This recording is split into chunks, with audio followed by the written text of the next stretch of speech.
suspended above an endless storm. The city of Glassbound survives within a fragile dome of living glass, its cracks spreading, its secrets unraveling. Lira, an orphan of the lower city, discovers a hidden bond with the sphere's ancient magic, a power feared by the ruling council and coveted by the rebellion. As whispers of uprising ignite and betrayals fracture fragile alliances, Lira must decide whether to wield her inheritance to shatter the glass prison or preserve it at a terrible cost. Between freedom and ruin, she becomes the city's unlikely hope, its savior or its destroyer. The city of Arisal hung suspended in the sky like a jewel trapped within a glass orb, its vast dome curving overhead in perfect, unyielding transparency.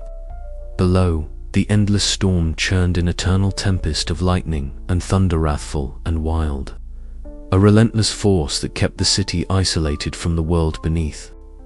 Within this fragile prison, life thrived in uneasy balance, stratified by rigid class lines etched as deeply into the city as the cracks beginning to spiderweb across its surface.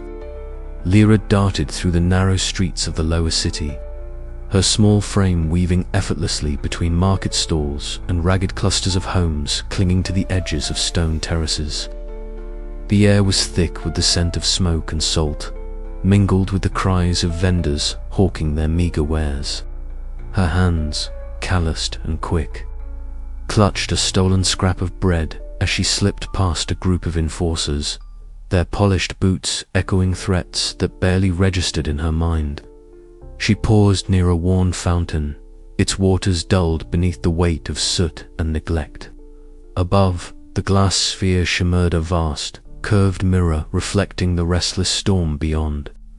Tonight, however, something was different. A sliver of light fractured the sphere's surface, a faint glow pulsing like a heartbeat just beyond reach. Lyra's breath caught. She had seen it before, in fleeting glimpses during restless nights, but now it called to her with undeniable clarity. Fingers trembling, she climbed the crumbling steps to a vantage point beneath the glass. There, nestled between cracks and imperfections, was a delicate fissure aglow with an ethereal light. Her pulse quickened as warmth spread from her fingertips to her chest, a sensation both foreign and intimately familiar. The glass responded, humming softly, a conversation only she seemed to hear. "Lira," a voice broke her reverie. Old Mara emerged from the shadows, her lined face etched with concern. The street vendor's eyes flickered to the glowing crack. "You shouldn't be here. The council's eyes are sharp tonight." "I had to see," Lira whispered, her voice barely audible. "Do you know what this means?" Mara shook her head, but her fingers beat a nervous rhythm against her shawl. "They say the sphere holds the city's soul, that it's magic beyond understanding. But cracks like this," she gestured upward, "they bring ruin or salvation. No one knows which." The weight of Mara's words sank deep, mingling with the thrill that danced in Lyra's veins. She was an orphan, a shadow in the lower city. Yet here was proof that her world was far more fragile and far more alive than she had ever imagined. As the night deepened, Lira found herself drawn to the marketplace once more. There, amidst the clamor and chaos, she spotted Ravona, rebellious youth with eyes like embers and a reputation for trouble. He approached swiftly, urgency etched in every step. "You've been seen," he hissed, pulling her into a narrow alley where flickering torchlight cast long shadows. "The council's spies are everywhere. If they catch you close to the sphere's cracks, it won't be just questions they ask." Lira met his gaze, determination hardening her features. "I can't ignore it. This power, it's tied to me. I feel it." Riven's jaw tightened, but he nodded reluctantly. "Then we need to be careful. The city's divided, Lira, between those who cling to the old order and those who dream of breaking free. "You're caught in the middle now." The words echoed in her mind as she slipped away into the night. Alone, atop a rooftop, she looked up at the glowing fissure, its light pulsing like a living thing. The endless storm rumbled beneath, a reminder of the world's fierce isolation. But above, within the glass, a new story was beginning her story. One of shattered glass, hidden power, and a city on the brink of change. Lira's fingers brushed the glowing crack once more, and with it came a whisper of promise and a warning. The sphere was breaking, and so was she.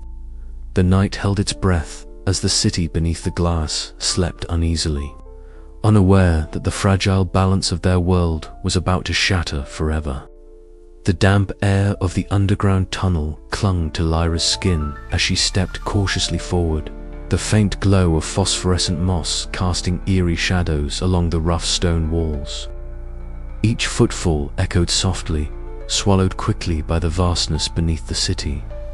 Whispers floated in the stale air, voices both cautious and determined, weaving through the labyrinthine passages like the very magic that bound the sphere above. Lyra's heart beat a rapid rhythm, not just from the climb down from the upper tiers, but from the knowledge that she was crossing a threshold. Here lay the pulse of rebellion, the simmering unrest that the glass dome sought to contain and silence. She paused, adjusting the worn satchel at her side, feeling the faint warmth of the glowing crystal shard she had found near her home. It hummed softly, a secret melody only she seemed to hear. A figure stepped out from the shadows, his face lined with the hardships of a lifetime spent beneath the city's gleaming surface. Marek, the rebellion's leader, nodded solemnly. "You're late," he said, his voice low but edged with urgency. "We don't have much time." Lira swallowed her nerves and followed him deeper into the hidden enclave. The air grew heavier with the scent of burnt oil and earth, mingling with the tension that hung thick among the gathered workers. Torches flickered against the rough-hewn walls, illuminating faces etched with weariness and fierce hope. Men and women from every corner of the city's lower tiers had come together, bound by shared suffering and the dream of freedom. Marek spread a tattered parchment on a rough wooden table. It bore a detailed map, drawn by hand and marked with symbols that spoke of the sphere's ancient origins. "This," Marek began, his finger tracing the lines, "is the history they don't want us to know." The sphere wasn't just built to protect the city from the storm. Below it was a prison, a cage forged by those who inherited the magic of the glass. Lira leaned in, her breath shallow. The ruling council, the elite who floated in their crystal towers above, were not just aristocrats. They were the heirs of a power that had bound the entire city in its shimmering grip. The sphere's magic was both a blessing and a curse, a source of life and control. "And you," Marek said, turning his gaze to her, "you hold something they fear. The crack you found, it's more than a fracture, it's a sign." Ira, a scout with eyes sharp as shards of glass, stepped forward. "We've been watching you. Your power is growing. But with it comes danger. The council won't hesitate to strike if they sense a threat." Lyra's mind raced. The weight of her discovery pressed on her chest, a mixture of fear and fierce resolve. Could she trust these strangers? Could she trust herself? The rebellion's call was strong, a beacon in the suffocating darkness of the city's oppression. Later, alone in a quiet alcove, Lira pressed her palm against the cool surface of the sphere's glass from a hidden vantage point. The glowing fissure pulsed beneath her fingers, alive with a magic ancient and wild. The storm roared endlessly below, a constant reminder of the fragile balance above. She closed her eyes, the voices of the rebellion mingling with the whispered warnings carried on the wind. The choice before her was clear, yet daunting: to to shatter the glass cage and risk chaos, or seize the power to reshape the city's fate. As the city held its breath beneath the glass dome, Lyra's own heart thundered with the promise of change whispers beneath the sphere that would echo far, beyond the underground tunnels, and reach the very soul of Glassbound. The chamber was thick with unease, the heavy glass walls of the council hall shimmering faintly as the tremors rippled through the sphere like whispered warnings. Councillor Valen's voice cut through the murmur, steady but laced with concern. "The integrity of the sphere is faltering," he said, his gaze sweeping the gathered members. "We have felt its subtle vibrations, cracks forming unseen. We must act before the city itself fractures." His words hung in the air, sparking a wave of anxious whispers. Councillor Hestia leaned forward, her eyes gleaming with a mixture of ambition and calculation. "Perhaps this is an opportunity," she mused. "The power within the sphere, long thought sealed, may be harnessed. We could strengthen our rule, secure the city's future." Valen's frown deepened. "We risk everything. The sphere is not merely a prison, it is a fragile balance. Disturb it recklessly, and we invite disaster." Meanwhile, far below the marble and glass towers of the upper city, Lira stood on the crumbling rooftop of an old tenement, the chill wind tugging at her dark hair. Her hands trembled, not from cold, but from the weight of what she was about to attempt. The fissure she had discovered the day before pulsed faintly at her fingertips, glowing with an ethereal light that mirrored the fire kindling inside her. She closed her eyes, drawing deep from the well of power that had awakened within her in the days since she first touched the glass. The magic was raw, unpredictable, and terrifying, but it was hers. Slowly, she extended her fingers toward the sphere's surface. The glow intensified, a pale blue light that danced like liquid flame. A crack appeared, thin and delicate, like a spider's web spun of light. It spread silently, branching outward, a whisper against the vast expanse of the sphere. Lyra's breath caught in her throat. She was changing the city, its very shell, and with it, the fate of all who lived beneath the glass dome. The shimmering web of cracks sent ripples through the city's magical core, felt by those attuned to the sphere's power. In the marketplace, Mara's eyes widened as she noticed the subtle shimmer in the air. She found Lira moments later, her voice urgent and low. "You can't do this alone," she pleaded. "If they find out, if the council learns what you're capable of, they'll come for you." Lira met her friend's gaze, the conflict raging within her reflected in her own eyes. "I have to try," she said quietly. "If I don't, nothing will change. The city will remain trapped, and so will we."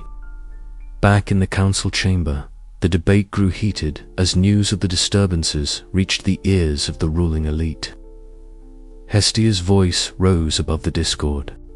"We must find this girl. If her power is as potent as the tremors suggest, it is not something to fear but to control." Valen shook his head, a grim expression settling over his features. "Control is a fragile thing here. If we push too hard, the sphere will shatter, and with it, our world." As night fell, the city seemed to hold its breath. The cracks in the sphere glowed faintly under the moonlight, a silent testament to the awakening power within. Lira stood at the edge of a precipice between freedom and domination, hope and destruction. Her choice would echo through the glass and storm alike, shaping the destiny of Glassbound forever. And somewhere, deep within the sphere's core, the magic stirred, responding to her touch, waiting for the next move. The echo of power had begun. The dawn brought little comfort. Lira awoke with the weight of the city pressing on her chest. The glow in her veins pulsed stronger, as if the glass itself whispered secrets she was only beginning to understand. She sought Mara in the crowded alleys, the marketplace already alive with the noise of vendors and laborers. "They're talking," Mara said grimly, pulling Lira into the shadows. "The council knows something's wrong. Soldiers patrol the streets more heavily. We have to be careful." Lira nodded, fingers grazing the small crack hidden beneath her sleeve. "I can't stop. The power is growing. I can feel it, but at what cost?" Mara's voice cracked with fear. "The last thing we need is a war that shatters the city." Lira's eyes shone with resolve. "I don't want war. I want change." Their conversation was cut short by the distant tolling of the city's alarm bells, signal that the council was mobilizing. Meanwhile, in the council halls, Valen convened a secret session. Maps and ancient texts were spread across the polished oak table, the faint glow of enchanted crystals illuminating the grim faces around it. "We must find this girl," Valen insisted. "If she can break the sphere's surface, she can break the city's order." Hestia's eyes gleamed with cold calculation. "And if we control her, we control the power. The future belongs to those who seize it." Valen's voice was heavy with warning. "Or we all fall together." As the council debated, Lira felt the sphere's whispers grow louder, promises of power and peril intertwined. The echoes of her actions resonated beyond the glass, stirring the heart of Glassbound and heralding the breaking of old bonds.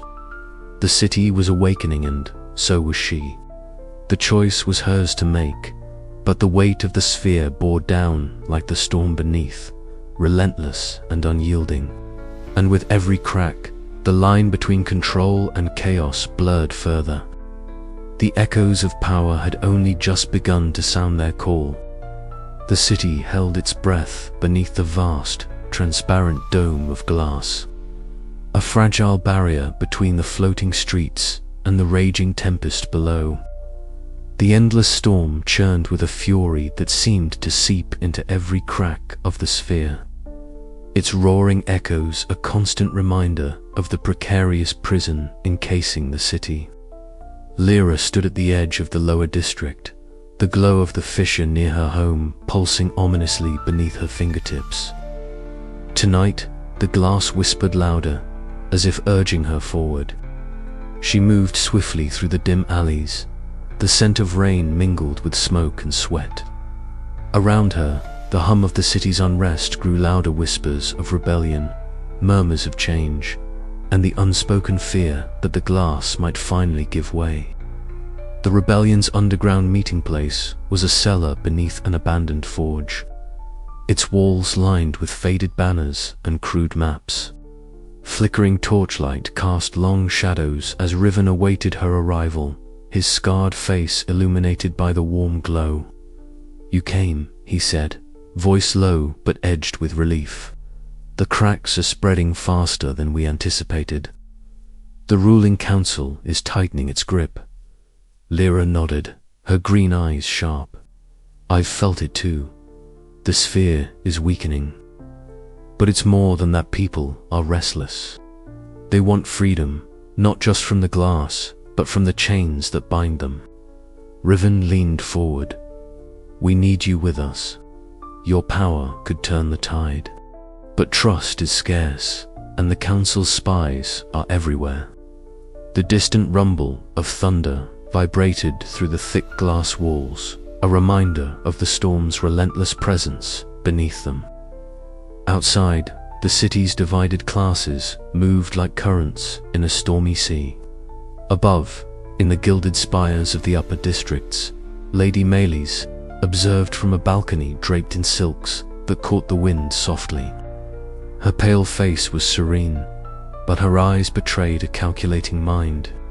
She had heard whispers of the orphan girl with the power to fracture the sphere, and though her world was built on privilege and control, a part of her wondered if change was inevitable. Yet, her allegiance was a secret dance supporting the rebellion, enough to shape it, but not enough to see the city fall into chaos. In the council chambers, the air was thick with tension. Crystal goblets clinked as advisors debated in hushed tones, their faces masks of concern and ambition. Torin, a young council member with a conflicted heart, found himself drawn to the rumors about Lira. His blonde hair fell into his eyes as he paced the marble floor, torn between duty and a growing empathy for those beneath the glass. Later that evening, on a balcony overlooking the city's heart, Torin confronted Lira. The waning light caught the expanding network of cracks in the glass dome, casting fractured shadows that danced across their faces. "You risk everything," he said softly. "If the sphere breaks, what becomes of us all?" Lira met his gaze steadily. "If it doesn't break, nothing changes. We remain prisoners trapped in a cage of glass and lies." Their conversation was interrupted by a sudden, sharp crack, louder and more terrifying than before. A new fissure spiderwebbed rapidly across the dome, the sound echoing like a gunshot. Below, panic erupted in the streets as citizens looked skyward, fear and hope mingling in their eyes. The storm howled in response, lightning illuminating the city in stark, jagged bursts. The fragile peace shattered as the realities of rebellion and revolution collided with the unyielding power of the glass sphere. Lira's heart pounded. This was the moment when choices must be made. Alliances forged or broken, and the fate of the city decided. Within the gathering storm, beneath the fractured glass, Lira stood at the crossroads of destiny. Could she unite the divided factions before the entire city was consumed by chaos? The answer lay somewhere between the cracks, waiting to be claimed. As the night deepened, the city held its breath, once more waiting for the dawn that might bring either salvation or destruction. The air in the hidden chamber was thick with the scent of ancient parchment and the faint tinge of magic that hummed beneath the surface. Lira's footsteps echoed softly against the stone floor as she ventured deeper into the labyrinth beneath the floating city. The dim glow from the enchanted lanterns cast ghostly shadows on the walls, revealing shelves upon shelves of dusty tomes and scrolls, their spines cracked and worn by time. Eamon, the keeper of the archives, walked beside her with a measured pace. His aged hands trembled slightly as he reached for a sealed scroll resting in a carved wooden box. The surface adorned with symbols that shimmered faintly like the city's glass dome itself. "This," he said in a voice both reverent and cautious, "holds the truth of your bloodline, Lira. The truth about the sphere and those who first bound it." Lira's heart pounded, a mixture of curiosity and dread flooding her senses. She had always felt a connection to the glass that encased their city, a mysterious pull she could never explain. Now, standing in the place where history was preserved, the weight of that feeling pressed heavily upon her. With a nod from Eamon, she reached out, breaking the ancient seal. The scroll unfurled with a whisper, and light spilled forth, coalescing into a holographic image that danced before their eyes. It depicted the sphere's creation, a colossal forge of magic and glass, wielded by figures cloaked in radiant light. Among them, a woman whose features mirrored Lira's own stared back, her hands weaving strands of power into the sphere's core. "That is your ancestor," Eamon said softly. "You are of the Glassbound lineage, chosen to carry the legacy of those who shaped our city's fate." Lira's breath hitched. The revelation was as staggering as it was terrifying. To be tied so intimately to the city's very foundation meant more than just power. It meant responsibility, sacrifice, and perhaps isolation. As she struggled to absorb the enormity of this truth, a sudden tremor shook the chamber. The faint glow of the sphere's magic outside seemed to surge and falter. Eamon's eyes widened as they both felt the reverberation ripple through the city. Rushing upwards, they emerged onto a balcony overlooking the sprawling metropolis. The glass dome above them shimmered unnaturally, a deep, resonant crack snaking across its surface like a wound opening wide. A sound like distant thunder rolled through the air, silencing the bustling city below. Citizens paused, faces lifted in awe and fear at the first visible fracture in their glass prison. Lira's pulse quickened. The crack was no ordinary fissure, but a harbinger of change, a visible sign that the fragile balance of their world was unraveling. Later, as the sun dipped behind the horizon, casting the city in hues of amber and violet, Lira found herself alone on a glass balcony.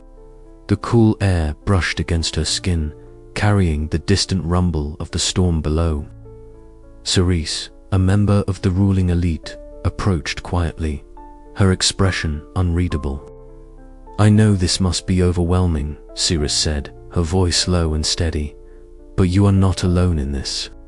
There are those among us who see the need for changing, who believe in your power to lead it." Lira met her gaze, searching for sincerity beneath the polished exterior. "Why should I trust you?" she asked, tension tightening her throat. Cerise smiled faintly, a shard of glass catching the light. "Because sometimes, the greatest change comes from the most unlikely alliances." As night settled over the floating city, Lira stood at the crossroads of destiny. The legacy of the Glassbound pulsed within her, a promise and a burden intertwined. The first crack in the dome was not just a fracture in glass, but a fracture in the city's soul, and Lira would have to decide if she would be the one to mend it or let it shatter. Her journey was only beginning, and the choices she made now would echo through the storm and beyond.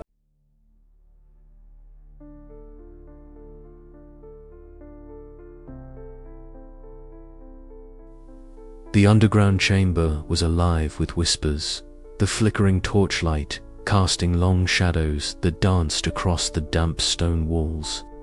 Lira stood at the center, her pulse a steady drumbeat against the rising tension. Around her, the faces of the rebellion's core members, roughened by hardship, hardened by years of oppression, watched with a mixture of skepticism and awe. Her hands, trembling slightly, began to glow with an ethereal light, the translucent shimmer of magic crackling faintly like distant thunder.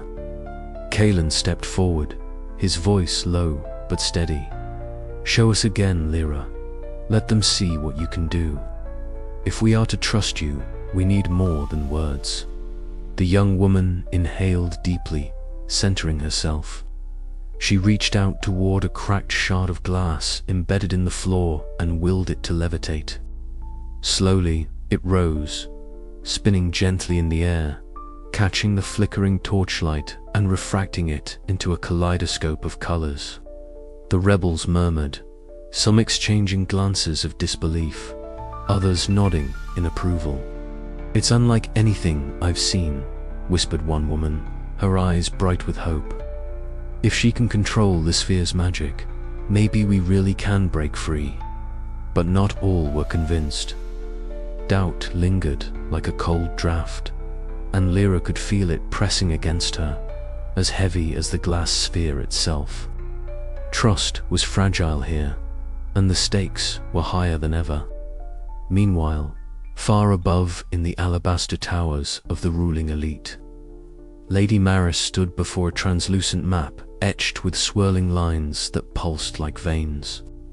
The glass sphere itself was projected, its fissures glowing ominously. Her fingers traced the largest crack, a smile curling her lips, ceaseless and cruel. "The girl grows bold," she said to the counselors gathered around her, their faces masks of concern and calculation. "But this city is ours to command. Send the guards. Find her before the rebellion spirals beyond control." Her voice was cold, a blade sharpened by years of entitlement and fear.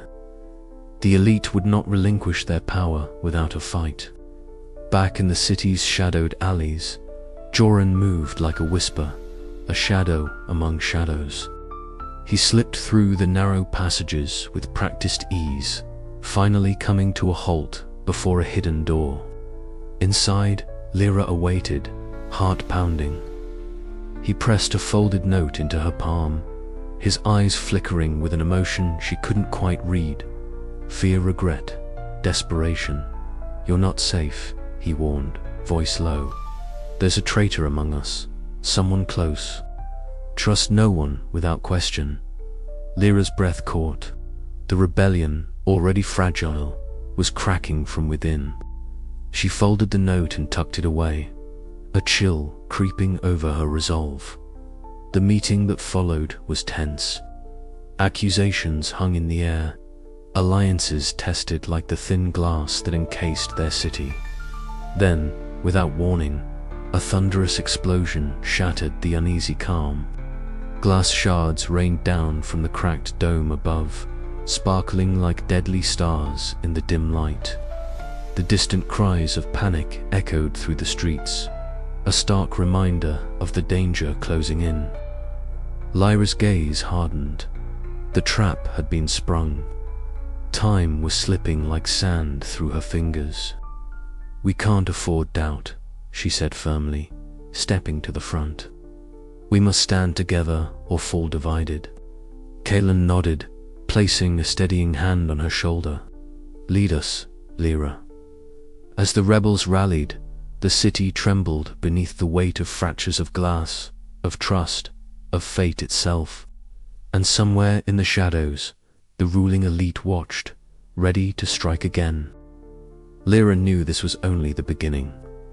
The true test lay ahead. Navigating fractured loyalties and unyielding power to ignite a revolution that could either shatter the sphere or bind them all in chains.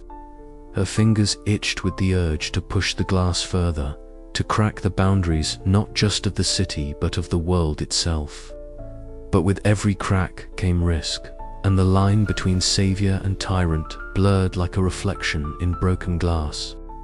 She inhaled the cool, stale air of the underground, the scent of damp stone and smoke, steeling herself for the storm to come. The rebellion's fragile flame flickered, but it would not be extinguished here. Not yet. And as the first rays of dawn began to pierce the glass dome, Lira stepped forward, ready to face the fractures within and without, knowing that every choice could be the last. Her story was no longer just one of survival, it was a reckoning. The city waited, breath held, for the next crack to appear.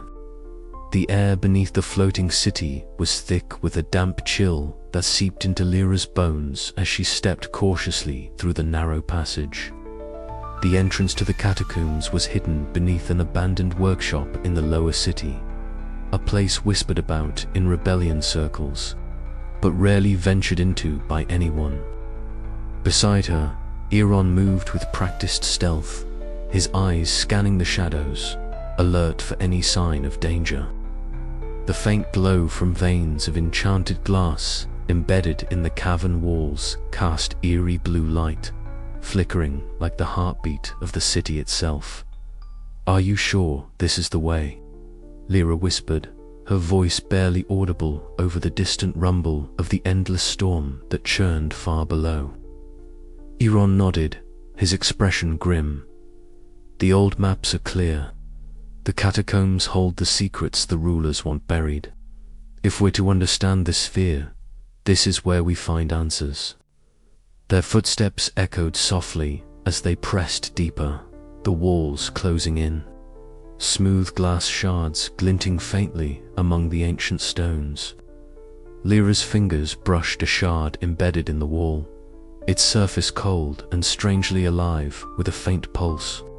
A flicker of power stirred within her, resonating with the glass in ways she was only beginning to understand. Suddenly, the passage opened into a vast chamber. The ceiling arched high above, covered with countless shards of glass that caught the blue light and scattered it like stars frozen in time. At the chamber's center stood a figure, or rather, a form that shimmered and fractured like the very glass surrounding them. The glassmaker's echo, Lira's breath caught in her throat. The ethereal figure's voice was a haunting melody, echoing through the chamber like chimes stirred by a cold wind. You seek the truth of the sphere, child of glassbound blood. Know that it was forged not from hope alone, but from sacrifice and pain beyond reckoning. The spirit's form shifted, showing visions of the city's creation, the artisans who poured their magic into molten glass, binding their souls to the sphere's surface to protect the city above the storm. Faces twisted in agony, voices silenced yet whispering in the very fibers of the glass. Lira saw the cost of the city's magical inheritance, the chains of power that shackled her ancestors. Her heart ached with the weight of revelation. Is this why the sphere cracks? Because it is alive with the suffering of those trapped within. The glassmaker's echo nodded slowly. The power you wield is inherited from those sacrifices. To break the sphere is to risk freeing the pain, or to control it at a price yet unknown. Lira stepped forward, touching a shard that seemed to hum beneath her palm. Memories surged through her, voices pleading, mourning, hoping. She felt both the strength and the burden of her lineage entwined in the glass. I don't know if I can bear this, she whispered, eyes glistening with unshed tears. But I must, for the city, for everyone trapped in this fragile prison. Iron placed a steady hand on her shoulder. We'll face it together, but we need to be careful. The more you use your power, the more the rulers will hunt you, and the sphere may not hold much longer. The chamber seemed to close in as the weight of their mission settled heavily in the air. Lira took a deep breath, steeling herself against the coming storm, both outside and within. As they retraced their steps back toward the city, the echoes of the glassmaker's warning lingered in Lira's mind. The sphere was not merely a barrier. It was a living testament to sacrifice and control. Every crack they had seen was a fracture in the delicate balance between freedom and domination. The city above waited, unaware of the truths unveiled beneath its gleaming surface. And Lira, now burdened with knowledge and power, wondered if she was ready to face the consequences of the choices ahead. The path forward was as fragile as the glass itself. One wrong move could shatter everything. Yet, within her, a spark of resolve burned fiercely. The city's future would be forged by her hands, one way or another. As the first rays of the dim sun filtered through the upper glass dome, Lira emerged from the catacombs, eyes fixed on the horizon beyond the storm. The journey was far from over, and the true battle for the city's soul had only just begun. Her fingers tingled with the magic of the ancient glass, a promise and a warning entwined. The sphere was alive, and it was waiting for her next move. The first light of dawn crept cautiously across the glass dome of the floating city, casting pale, fractured rainbows that danced softly over the rooftops. Lira stood alone on the highest accessible rooftop near the glowing fissure she had discovered days before, now pulsing faintly with an eerie inner light. Her breath came steady despite the storm of thoughts swirling in her mind. Around her, the city below stirred to life, oblivious for the moment to the seismic change about to unfold. Her hands glowed faintly with a pale blue light, the signature of her burgeoning power inherited from the mysterious creators of the sphere. She closed her eyes briefly, focusing every fragment of her will on the fragile glass beneath her fingertips. The crack, already visible but dormant, began to pulse and shimmer, responding to her command. This was no accident, no slip of chance. Lira was about to shatter the illusion, the prison that had held her people captive for generations. It's time, she whispered to herself, a mixture of resolve and fear tightening her chest. With a deliberate surge of energy, Lira pushed her power outward, and the crack widened, branching like a spiderweb across the sphere's surface. The sound was subtle at first, the barely audible tinkling that quickly escalated into a sharp, echoing crack that rolled through the city like thunder. Below, the citizens stopped in their tracks. The glass that had always been a silent, impenetrable barrier now betrayed its weakness. Shimmering fragments of glass floated in the air, suspended by magic but unmistakably cracked. Children pointed skyward in wonder, while the elders whispered old legends of breaking and doom. Myra, standing in the crowded market square, squeezed Lyra's hand tightly, her eyes wide with disbelief. "You did it," she breathed. "You really did it." But fear lingered beneath the hope. The ruling council would not let this pass quietly. In the shadowed halls of power, Councillor Valen paced before the grand windows that looked out upon the fractured sphere. The light from the crack cast long fractured patterns across his immaculate robes. "The girl," he muttered, "has broken the seal." Other council members gathered, their faces grim as they contemplated the shattering of centuries-old control. Valen's eyes hardened. "We must contain this before it spreads," he ordered. "If the sphere falls, so does our reign." Meanwhile, in the hidden courtyards of the lower city, Joran rallied the rebellion. Torchlight flickered over determined faces as news of the crack raced through the streets. "The glass is no longer unbreakable," Joran declared, raising a fist. "Today, we have proof. Today, we fight not just for survival, but for freedom." Lyra's actions had ignited a spark that threatened to engulf the entire city. The lines between hope and chaos blurred as alliances shifted, and the future of the floating city hung in the balance. As the sun climbed higher, the crack spread slowly but surely, a visible reminder that the old order was fracturing. Lira felt the weight of her choice settle heavily upon her shoulders, to control the power or to free her people from their glass prison. The decision would come soon, and the consequences would echo across the endless storm below. She looked once more at the fracture, her heart pounding with the knowledge that nothing would ever be the same again.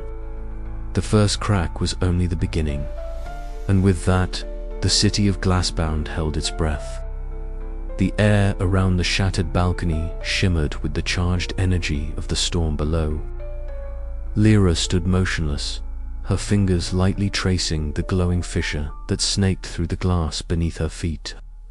The endless tempest roared beneath the sphere, a deep, relentless growl that seemed to echo the turmoil swelling within her.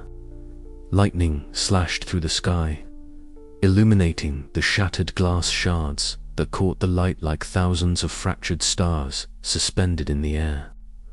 Her breath came in shallow bursts, the cool wind whipping her dark hair into a wild halo around her face. Every instinct screamed to retreat, to hide from the dangerous power she was beginning to control. But something deeper held her fast, a mix of fear, curiosity, and the stubborn ember of hope. Behind her, footsteps approached, soft and deliberate. Kellen's familiar silhouette appeared, his green eyes sharp and steady even in the chaos. "Lira," he whispered, voice barely audible over the storm. "We don't have much time. The cracks are spreading faster than we anticipated." She turned to him, her gaze steady despite the storm's fury. "I can feel it, Kalen. The sphere's magic, it's alive and it's changing. I think it's responding to me, but it's overwhelming." He nodded grimly, pulling out a worn map from beneath his cloak. The map was marked with jagged lines and symbols, indicators of the glass's weakening structure. "The rebellion needs to know where it's safe to move. We have to protect the people while you try to control this power." Together, they moved to the rebel hideout, a cramped space beneath the city where whispers of revolution had long been nurtured. The air was thick with tension and the faint metallic scent of glass dust. Around the flickering candlelight, others gathered, their faces etched with worry and resolve. As Lira spread out the map, she felt eyes on her, some filled with hope, others with doubt. She could feel the weight of their expectations pressing against her chest. "We can use these cracks," Kalen said, pointing to a cluster near the city's power conduits. "If you can manipulate the glass, maybe we can break their control over the magic." A murmur of agreement rose, but Lyra's heart twisted with uncertainty. The more she extended her powers, the more unpredictable the glass became. Small tremors shook the floor beneath them, and distant sounds of groaning glass echoed through the tunnels. Meanwhile, high above, in the grand chamber of the ruling council, Lady Visara sat with rigid posture, her cold blue eyes narrowed as she studied the reports arriving from the city's surveillance. The fragile sphere, once a symbol of their absolute control, now betrayed signs of weakening. Her gaze flicked to the chamber's entrance as Lira was brought forth under guard. The whispers stopped. The room held its breath. Visera's voice was measured but icy. "You have become a threat to the order we have maintained for generations." Lira met her gaze without flinching. "I'm not your enemy. I want to free this city from the glass, from the lies, from the chains that bind us all." The council's murmurs grew louder, tension snapping like a drawn bowstring. Visera's hand rested on a concealed dagger at her belt, a silent reminder of the stakes involved. Escaping the council's grasp that night, Lira found refuge on a windswept rooftop where shadows danced beneath the storm's glow. There, Thane awaited, his presence as enigmatic as the swirling clouds. "The storm is not just a force of nature," he warned, voice low and urgent. "It's tied to the sphere's magic and to you. If you're not careful, it will consume everything, including your soul." Lyra's eyes narrowed. "Then what am I supposed to do? Let the city fall?" Thane's gaze was unreadable. "Control is an illusion. Power is a storm within us all. But mastery requires sacrifice. Are you willing to pay the price?" As the storm raged around them, the glass fissures pulsed with eerie light, reflecting the turmoil within Lyra's heart.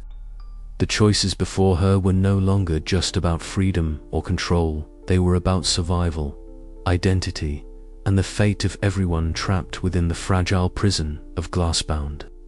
And as the night deepened, so did the cracks, both in the city's glass and in the fragile alliances that held it together. Lira took a steadying breath, the storm's howl a tempest in her veins. The path ahead was uncertain, dangerous, and irrevocable. But one thing was clear: there was no turning back. The storm's eye was upon her, and she had to face it alone. The chamber beneath the city was cloaked in shadows, lit only by the faint, eerie glow of runes inscribed on the walls, their light pulsing softly like the heartbeat of some ancient entity. Lira stood at the center, her breath shallow, eyes drawn to the vast tome Eldrick had laid open before her. The air smelled of dust, old parchment, and the faint metallic temps of magic. Eldrick's voice was low but unwavering as he spoke. "The power you wield is no mere gift, Lira. It is a legacy bound by chains forged in the city's infancy. These are not just restrictions, they are curses, designed to protect the sphere and its creator's design." Lyra's fingers trembled as they hovered over the tome's glowing script. "Curses, but I thought it was meant to empower me." "Empower, yes," Eldrick nodded, "but only under their terms. The sphere's magic does not bend to will without cost. Each use tightens the bindings around your soul, threatening to consume you if left unchecked." Her heart pounded with a mix of fear and resolve. The revelation was a double-edged sword. Knowledge was power, but it also exposed the peril she faced. "Then how do I break free?" she asked, her voice barely above a whisper. That is the question, Eldrick admitted, and the answer lies hidden in the oldest layers of the spheres, magical layers few have ever glimpsed. Outside the chamber, distant echoes of clashing voices and hurried footsteps reminded her of the unrest bubbling through the city. Mara's voice rang clear, rallying the rebellion from the depths of the underground tunnels. Lira could almost feel the fiery determination radiating from the rebels, their hope a stark contrast to the heavy weight of the curses she now bore. Later, in the grand hall where the ruling council convened, Lira faced Councillor Vale. His eyes were like shards of ice, cold and unyielding, as he regarded her with a mixture of disdain and calculation. You tread dangerous ground, girl, Vale warned, his tone smooth yet venomous. The sphere's magic is not yours to command. Recklessness will only bring ruin upon us all. Lira met his gaze, her own fierce with defiance. It is you and your kind who have trapped us all in this prison. I will not be bound by your fear or your chains. Vale's lips curled into a thin smile. Be careful, Lira. Power unchecked can become a curse worse than any bound by magic. That night, beneath the fractured glass dome, Lira stood alone, the endless storm swirling beneath the city like a living beast. The glass above her was scarred with cracks each, a testament to the tensions tearing through the city and her own soul. The weight of her inheritance pressed upon her, a heavy chain wrapped around her very being. Could she break these bonds without shattering herself? Could she wield this trapped power and lead her people to freedom without becoming the very thing they feared? The storm roared beneath her, a wild, untamable force, mirroring the turmoil inside her.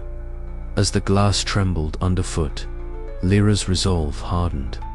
The path ahead was perilous, fraught with curses, political intrigue, and the ever-present threat of losing herself to the sphere's magic. But she would not turn away. Not now.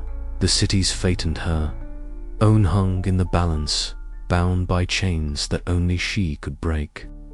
And the first step would demand everything she had.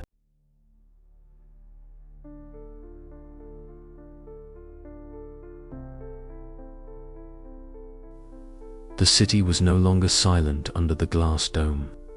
The first flickers of rebellion had grown into a roaring blaze that swept through the lower districts like wildfire. Lira stood atop the cracked steps of the ancient fountain, her heart pounding as hundreds of faces turned toward her, their eyes alight with a mixture of hope and desperation. Around her, shards of the glass sphere caught the faint light, scattering fractured rainbows across the worn stone. We have waited too long, Lira's voice rang out, steady despite the storm within. For years, we have lived in the shadow of their glass prison, trapped beneath a dome that reflects our pain and silences our voices. But no more. The cracks we see are not just in the glass, they are in their control. The time has come to shatter this cage, to reclaim our city, our freedom.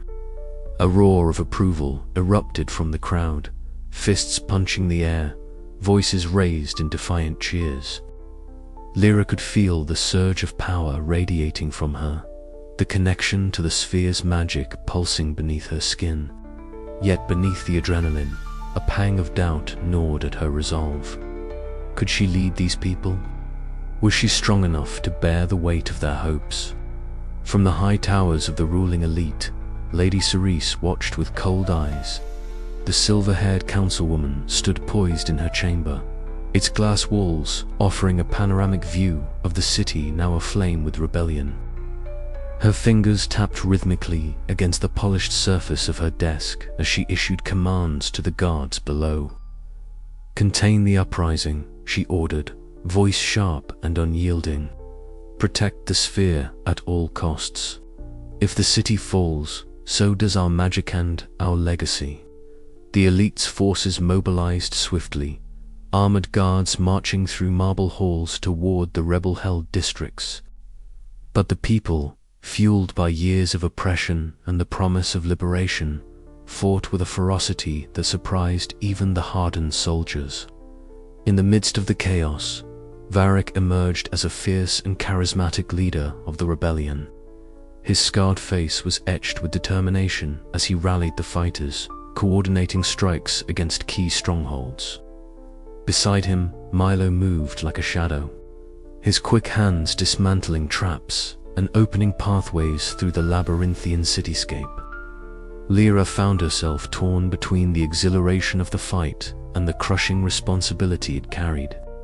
Each victory came with lost friends fallen, neighborhoods ravaged, the fragile glass dome above groaning with new cracks that threatened to shatter at any moment. In quieter moments between skirmishes, Lira sought counsel from those she trusted.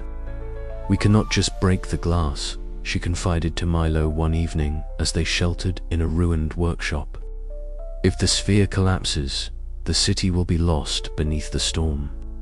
We need another way, one that brings freedom without destruction." Milo nodded, wiping grime from his brow. "Then we must find that way before it's too late. The people need you, Lirino, just as a symbol, but as a leader who can see beyond the fight." Her journey was no longer just about survival or discovery, it was about shaping a future, where the city's people could live without fear, where power would no longer be a cage, but a tool for justice. As the rebellion surged, the glass dome's fractures spread like veins of light, illuminating the city's turmoil beneath. Battles raged in narrow alleys and grand plazas alike, the clash of steel and sorcery echoing against the shimmering walls. And at the heart of it all stood Lira, a beacon of defiance, caught between the promise of freedom and the shadow of control. The choices she made now would decide not only her fate, but the destiny of Glassbound itself. The city's future hung on a knife's edge, and as the sun dipped below the horizon, the first stars caught in the broken glass seemed to pulse with silent anticipation. The rebellion had begun, but its end was still unwritten. The night deepened, bringing with it a tense stillness after the day's chaos. Lira walked through the rebel camp, the faces of the people etched with exhaustion and determination. Fires flickered in metal barrels, casting dancing shadows on the glass shards littering the ground. "Tomorrow," Varric said, joining her quietly, "we take the council's stronghold. If we break their hold there, the city will be ours." She nodded, feeling the weight of his words. The path ahead was perilous. More than just a battle of weapons, it was a war for hearts, for the soul of the city trapped beneath the glass. Lira's fingers brushed against the faint crack in her palm, a constant reminder of the power she wielded and the danger it held. Could she lead the rebellion to victory without becoming the tyrant they fought against? The question lingered like the storm's distant thunder, a promise of the trials yet to come. The glass rebellion had ignited, and with it, the fragile hope of a new dawn for Glassbound. But as the city trembled on the edge of upheaval, one truth remained clear. Freedom would come at a price, and Lira must be ready to pay it. The fractured light of the setting sun filtered through the cracked glass dome, casting kaleidoscopic patterns across the worn stones of the lower city. Lira stood silently before the great pane, her gaze tracing the jagged fissures that spiderwebbed outward like veins of shattered hope. The endless storm churned beneath them, a tempestuous roiling sea of dark clouds and lightning that threatened to swallow the floating city whole. Yet here, suspended in fragile glass, the city clung stubbornly to its precarious existence. Her reflection fractured and multiplied in the broken glass, each shard showing a different facet of herself: the orphan, the rebel, the legacy bearer, each struggling for dominance within her heart. The weight of her choices pressed heavily, a silent storm as fierce as the one below. "You carry the weight of glass and storm," a voice whispered from the shadows behind her. Lira spun around, eyes sharp, heart pounding. From the dim alley emerged a figure draped in a dark cloak, their face hidden beneath a hood that swallowed all but the faint glimmer of eyes like shards of polished crystal. The stranger moved with a fluid grace, steps soundless on the cobblestones. "Who are you?" Lira demanded, though a flicker of recognition stirred deep within her. "A friend, or perhaps the reflection of your own doubts," the stranger replied softly. "I am called the Whisperer, one who listens to the glass's silent song and the storm's fury." Lira narrowed her eyes, the tension in her shoulders easing just slightly. "What do you want?" "To offer you truth, though its edges may cut as deeply as the cracks in your city. You seek to control or to free, but the sphere demands more than choice. It asks sacrifice." Her mind reeled. So much had been hidden beneath layers of glass and lies. The cursed inheritance, the burden of magic, the fragile peace between classes. The Whisperer's words echoed the silent fears she harbored, that power was a double-edged sword, and freedom might come at a cost too great to bear. "Show me," Lira breathed, stepping closer as the stranger beckoned silently toward a narrow passage leading beneath the city.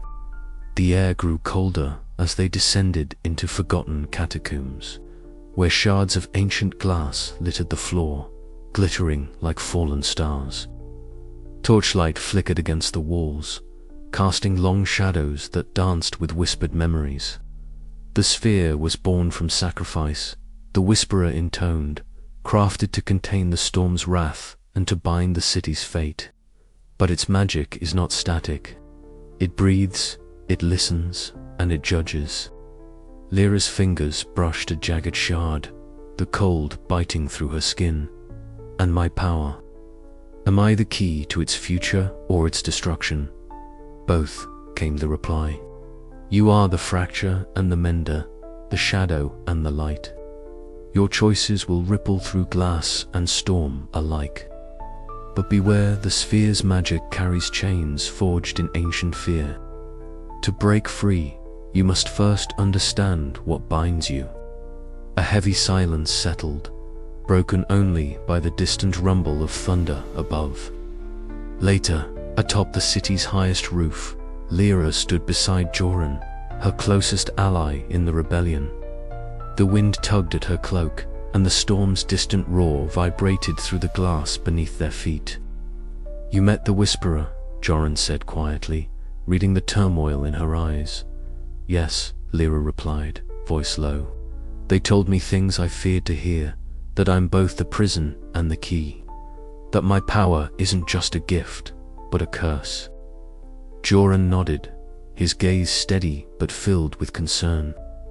"We all carry burdens, Lira, but you're not alone." She looked out over the city, its fractured glass shimmering like a fractured heart. The rebellion stirred below, hope and fear entwined like the light and shadow on the dome. "I don't know if I can bear this," she admitted, "but I must try." The storm gathered strength, the glass trembling beneath their feet as if echoing her resolve. Somewhere deep within the sphere, the magic pulsed, waiting, watching, and bound by the fragile will of one girl caught between freedom and control. And as the night deepened, so did the shadows of doubt. Lyra's journey was far from over, and the choices she made tonight would shatter more than glass. They would reshape the fate of all who dwelled within the city suspended above the storm. The glass held its breath, and so did she. The air beneath the city was thick with the scent of damp stone and ancient magic, a heady mixture that set Lyra's senses alight as she stepped carefully into the cavernous chamber. Blue luminescence pulsed faintly from veins of crystalline magic that snaked along the walls, casting fractured shadows that danced like ghosts in the flickering light. Her companion, Eron moved silently beside her, his amber eyes scanning every surface with the practiced vigilance of a scout who had seen too many lies hidden in plain sight. "This place, it's older than anyone said," Lira whispered, her voice barely carrying over the echo of their footsteps. The chamber felt alive, humming with an energy that was both inviting and foreboding. The glyphs carved into the floor, they're not just decoration. They speak of power and sacrifice. Eron nodded grimly. The rebellion's stories never mentioned this depth. "We've only scratched the surface of what the sphere really is." Lira knelt to examine the glass beneath her hands. The surface was cracked in places, the fractures glowing faintly with a light that seemed to pulse in time with her own heartbeat. As her fingers traced the ancient symbols etched into the glass, a sudden chill swept through the chamber, and the air shimmered with a spectral glow.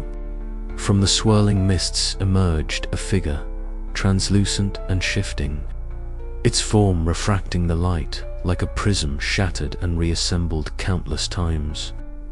The glassmaker's spirit, the ancient artisan who had forged the sphere, stood before them, its voice a haunting melody that resonated through the chamber.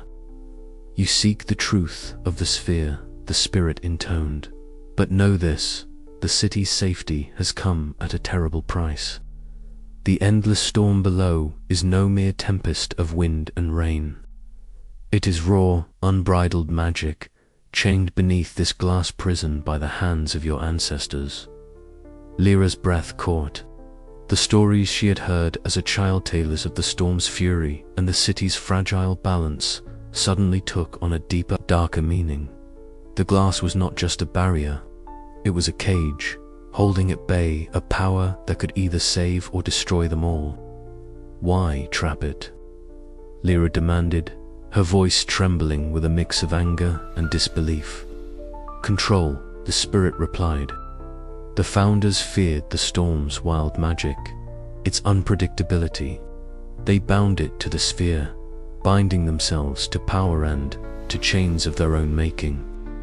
Visions assaulted Lyra's mind, flashes of the storm's raging fury, the glass sphere glowing with arcane energy, and the faces of those who had paid the ultimate price to create this fragile sanctuary. She staggered back, her heart pounding. Eron reached out, steadying her. "We have to tell the others. This changes everything." But Lyra's gaze remained fixed on the cracked glass at her feet, energy pulsing beneath her fingers. The power was intoxicating but dangerous. Could she wield it without succumbing to its destructive potential? Or was the only path to shatter the sphere and risk chaos? A low rumble shook the chamber, a reminder that the storm's wrath was never far below. Time was slipping away, and with it, the fragile peace that held their world together. "We need to move," Lira said, voice steely. "There's more to uncover, but for now, we must return. The city's fate depends on what we do next." As they hurried back through the labyrinthine tunnels, the weight of truth settled heavy on Lyra's shoulders. The splinters of knowledge she had gathered were sharp and unforgiving. Her journey was no longer just about survival or rebellion. It was about confronting the very foundation of their existence and deciding whether to preserve their fragile prison or break free into the unknown. And in the distance, the endless storm raged on, a reminder that some truths are storms themselves, waiting only for the right moment to break free. The weight of magic bore down on Lira like an unrelenting tide. Each day, her powers surged stronger, rippling beneath her skin with an urgency that was both exhilarating and terrifying. But with every crackling pulse of energy, her body grew wearier, her mind teetered on the edge of exhaustion. She could feel the glass sphere's magic coursing through her veins, a borrowed strength that demanded a price far greater than she had anticipated. On the crest of the city's highest spire, Lira stood with the endless storm looming beneath the glass dome. The wind whispered around her, carrying the distant roars of thunder and the faint, eerie glow of lightning. Her hands trembled as she coaxed threads of magic from the fractured glass, weaving them into delicate patterns of light. The glow intensified, illuminating the cracks spreading across the sphere's surface like veins of shattered crystal. But the effort left her gasping for breath. Sweat slicked her brow, and a dull ache throbbed behind her eyes. She clenched her fists, forcing the energy to recede at least for a moment. The city below remained unaware of how close their fragile protector was to breaking. "Lira," a voice called from behind, sharp and urgent. Emon emerged from the shadowed rooftop entrance, his expression etched with concern. "We need to talk. The rebellion grows restless. They want you to lead." She turned, meeting his steady gaze. "I'm not sure I can," she admitted, her voice raw. "Every time I push my magic, it takes more from me. I don't want to become something else." Emon stepped closer, his tones softer but firm. "You're already there, Symbol, whether you like it or not. They need you, Lira, but you need to be careful. Power without control is dangerous." Inside the dim chamber where the rebels gathered, tension simmered beneath the surface. Voices clashed like the thunder outside, plans and fears colliding. Lira felt the burden of expectation pressing on her chest, threatening to suffocate the fragile hope she carried. "We can't wait," Emon urged during their heated discussion. "The council tightens its grip. Every day we delay, they strengthen their hold. Your magic is the spark we need." "But what if that spark burns too bright?" Lira countered, voice trembling. "What if I lose myself in it?" Their argument hung in the air, unresolved, as the flickering torchlight cast long shadows that danced like restless spirits. Seeking guidance, Lira turned to Seren, the enigmatic advisor whose knowledge of the sphere's ancient magic was unmatched. In a secluded chamber filled with floating shards of enchanted glass, Seren's calm presence was a balm to Lira's frayed nerves. "Magic is a living thing," Seren explained, her pale eyes reflecting the swirling light. "It demands balance between giving and taking, creation and destruction. You must learn to temper it with your will, to wield it without surrendering your soul." Together, they embarked on a ritual of focuser, delicate dance of concentration and restraint. Lira closed her eyes, breathing deeply as the shimmering shards hummed softly around them. The glow pulsed in rhythm with her heartbeat, a fragile harmony she struggled to maintain. But the nights were the hardest. Alone in the quiet darkness, shadows of doubt crept into Lira's mind. Visions of the sphere shattering into a million pieces, the city plunging into chaos, and herself transformed into a monster haunted her restless sleep. One night, she awoke with a gasp, clutching her chest as if to hold her racing heart in place. "I won't become like them," she whispered fiercely to the empty room, the ruling elite who wielded power without mercy, the tyrants who crushed dreams beneath their heels. "I will not be the monster." Yet the line between savior and destroyer blurred with every crack that spiderwebbed across the glass above. As the rebellion's demands grew louder, Lira found herself at a crossroads. To lead meant embracing the very power she feared might consume her. To refuse meant betraying those who believed in her. The city's fate hung in the balance, fragile as the glass that enclosed it. And beneath it all, the storm raged, a relentless reminder that freedom came at a price. And that power, once unleashed, could never be fully controlled. The question lingered in the air as dawn crept over the horizon. Could Lira master the storm within before it shattered everything she held dear? Her answer would shape the destiny of Glassbound and the souls trapped within its fragile embrace. The morning light bent through the fractured glass, casting fractured rainbows over the city of Glassbound like shards of a shattered dream. Lira stood motionless atop the highest spire, her eyes fixed on the immense crack that had appeared overnight. It stretched like a jagged scar across the smooth surface of the glass dome, splitting the sky itself into two separate worlds. The endless storm below churned with renewed fury, its sound a distant, ominous growl that seemed to echo the dread tightening in her chest. Around her, the city whispered and stirred. The usual hum of daily life was tainted by an undercurrent of fear. Market stalls closed early, children clung to parents' hands a little tighter, and the distant bells of the council's alarms told an unrelenting warning. The sphere was breaking. Lyra's fingers trembled as she reached out, touching the fractured glass that framed the sky.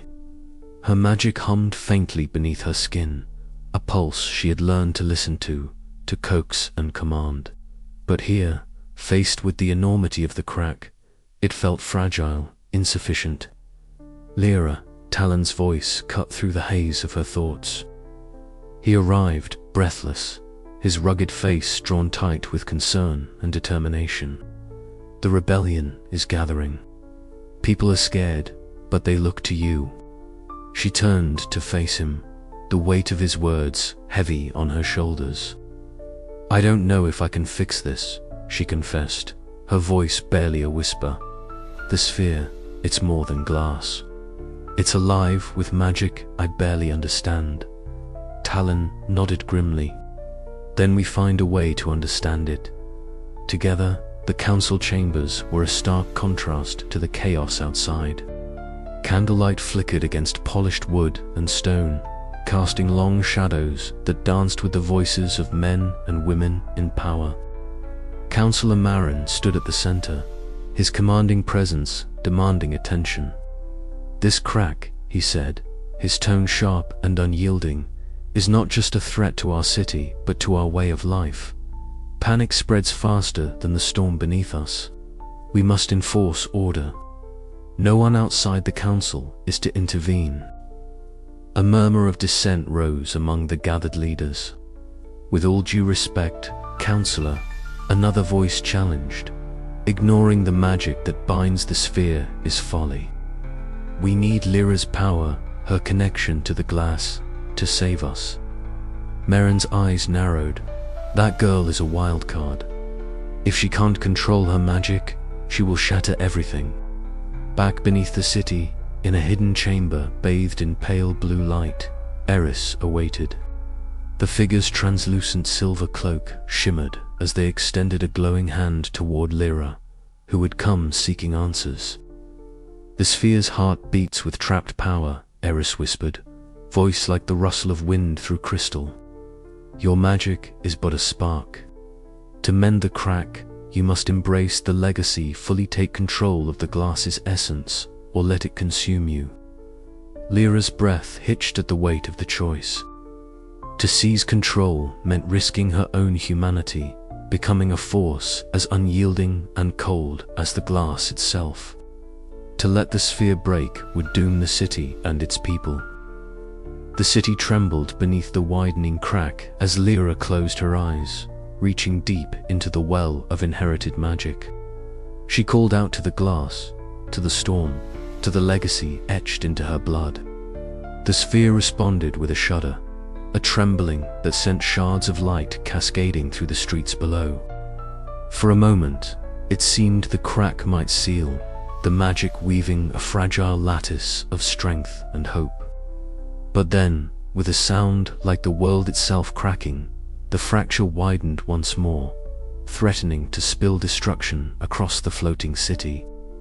No, Lira gasped, staggering back. It's not enough. Talon caught her arm, steadying her.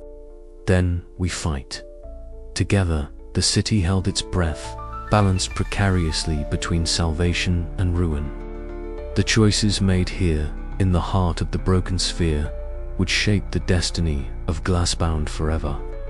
And as the storm below howled its fury, Lira knew the coming days would demand everything she had donned more. The crack continued to spread, a living wound against the sky. Lyra's resolve hardened as she prepared to face the impossible. The broken sphere was no longer just a prison for the city, it was now a crucible for her spirit. She would either rise as its savior or fall as its destroyer. The future was as fragile as the glass beneath her feet, and the storm was watching, waiting to see which path she would choose.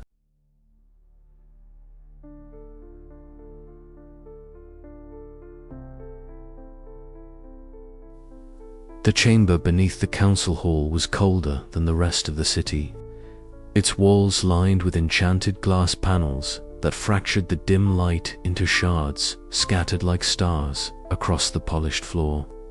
Lira stood at the center, her breath steady despite the weight of what she was about to uncover. Before her, Councillor Verith's expression was unreadable, his eyes glinting with the chill of calculated power. "Do you truly believe the people can bear the truth, Lira?" Verith's voice was smooth, but beneath it lay a sharp edge. The sphere was forged to protect us all. Without control, chaos reigns.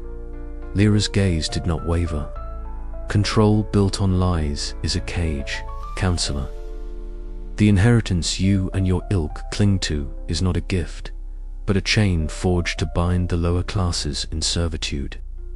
For a moment, silence swallowed the chamber, the ambient hum of the glass sphere pressing in from all sides. Then Verith's lips curled into a thin smile. "You tread dangerous ground, orphan." But Lira was already prepared for the gamble. In her hand, she held a bundle of stolen council documents, their magical seals broken by Eldrin's careful hands. These papers told a story of deliberate manipulation laws, twisted to concentrate magical inheritance within the ruling elite, ensuring that power never slipped beyond their grasp. The revelation struck like a hammer, echoing the whispered fears that had festered in the rebellion's corners. Yet, presenting these truths was a perilous act. The rebellion was fragile, its members bound together more by hope than trust. To expose these machinations risked splintering their fragile unity. Later, in a cramped room lit only by flickering candlelight, Lira and Myra spread the documents across a rough wooden table. Shadows danced on the walls as the fire crackled, punctuating their grave realization. "They knew from the beginning," Myra murmured, her voice tight with anger. "They shaped the inheritance laws to keep us beneath their heels." Lira nodded, feeling the weight settle deeper in her chest. "This changes everything. We can no longer fight just for freedom. We must dismantle the very foundations of their power." Yet she knew the path ahead was fraught with peril. The rebellion's leaders would not all see this truth the same way. Some might fracture under the strain of betrayal. Others might seize the opportunity for their own gain. Maintaining unity would require more than just revelation. It would demand leadership, forged in resolve and compassion. Seeking guidance, Lira turned to Eldrin, the aging scholar whose knowledge of the sphere's magic and history was unmatched. His study was a cluttered sanctuary of ancient tomes and fragile glass artifacts, the air thick with dust and the scent of old parchment. Eldrin hesitated as he revealed the deeper context of the inheritance laws, his voice trembling with a mixture of fear and regret. The sphere's creators bound the magic with strict rules, meant to preserve balance. But over centuries, those rules were exploited by those who sought not balance, but dominion. This knowledge was both a curse and a beacon. It explained the city's rigid class divisions and the magical monopoly of the elite. But it also illuminated a path for change if only they could break the chains without shattering the delicate equilibrium. Back in the vaulted hall beneath the city, Lira faced the rebellion's leaders. The air was thick with tension, whispers of distrust swirling like the storm beyond their glass prison. Some questioned her motives, others feared the consequences of upheaval. With a steady voice, Lira addressed them. "We stand at a crossroads.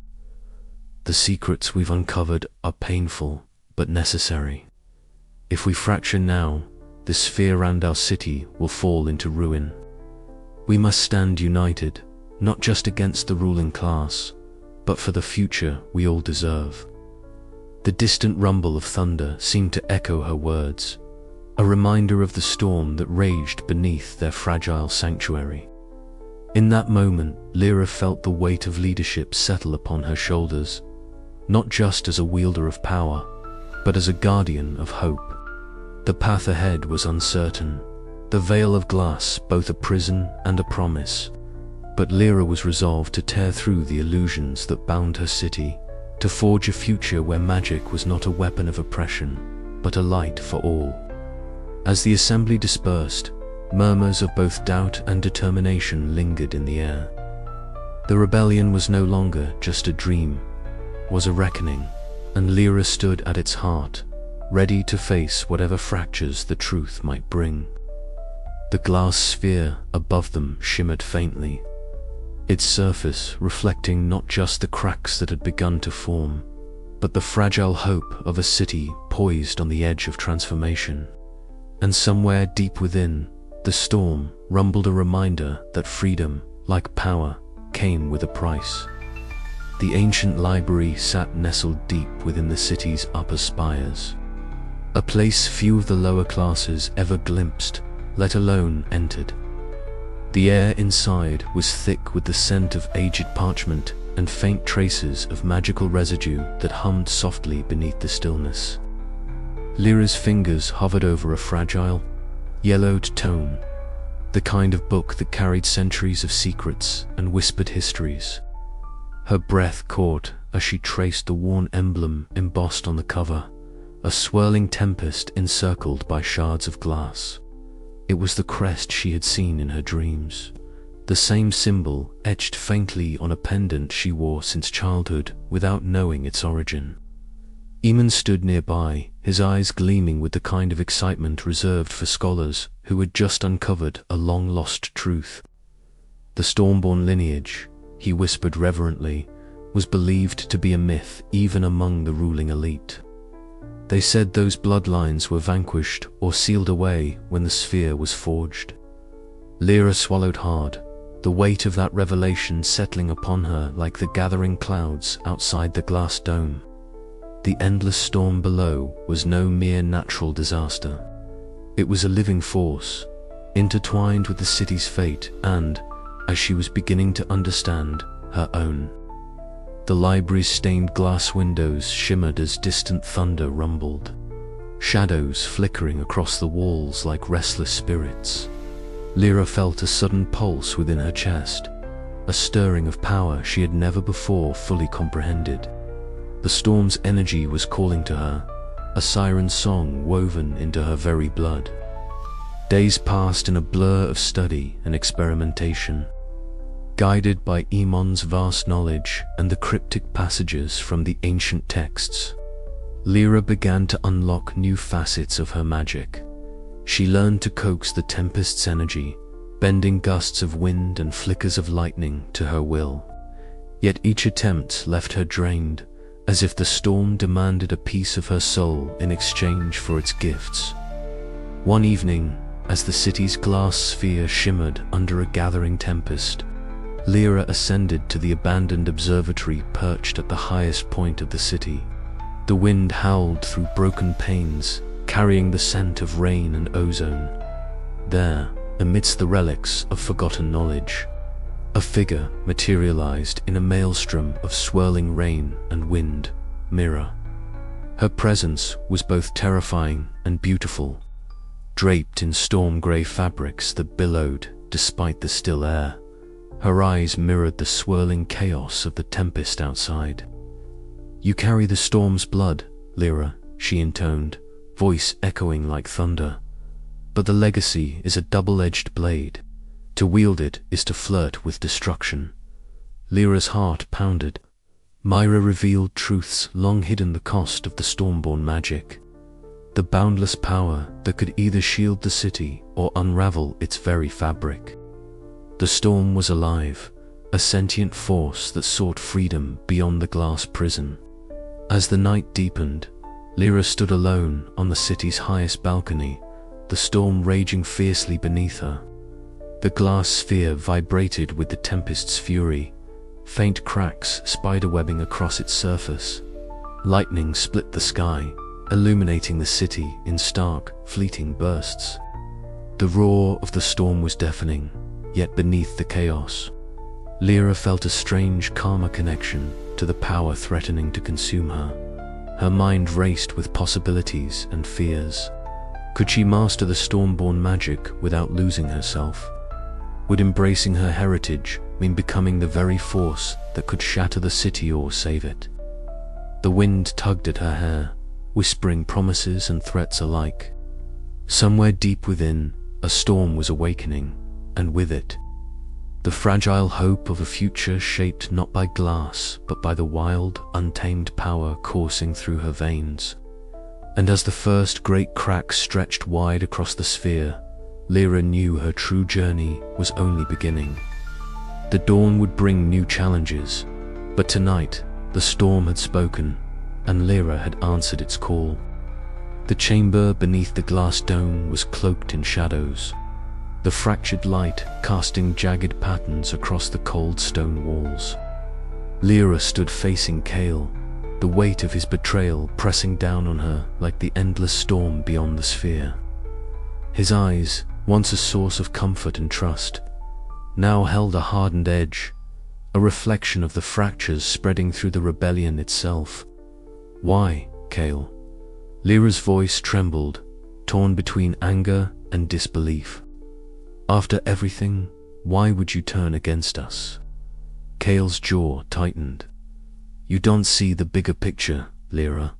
The rebellion is on a path to ruin. We need order, not chaos. The city needs a firm hand, even if it isn't yours." The words cut deeper than any blade. Lira felt the glass-like veneer of their friendship splintering, shards of trust falling away.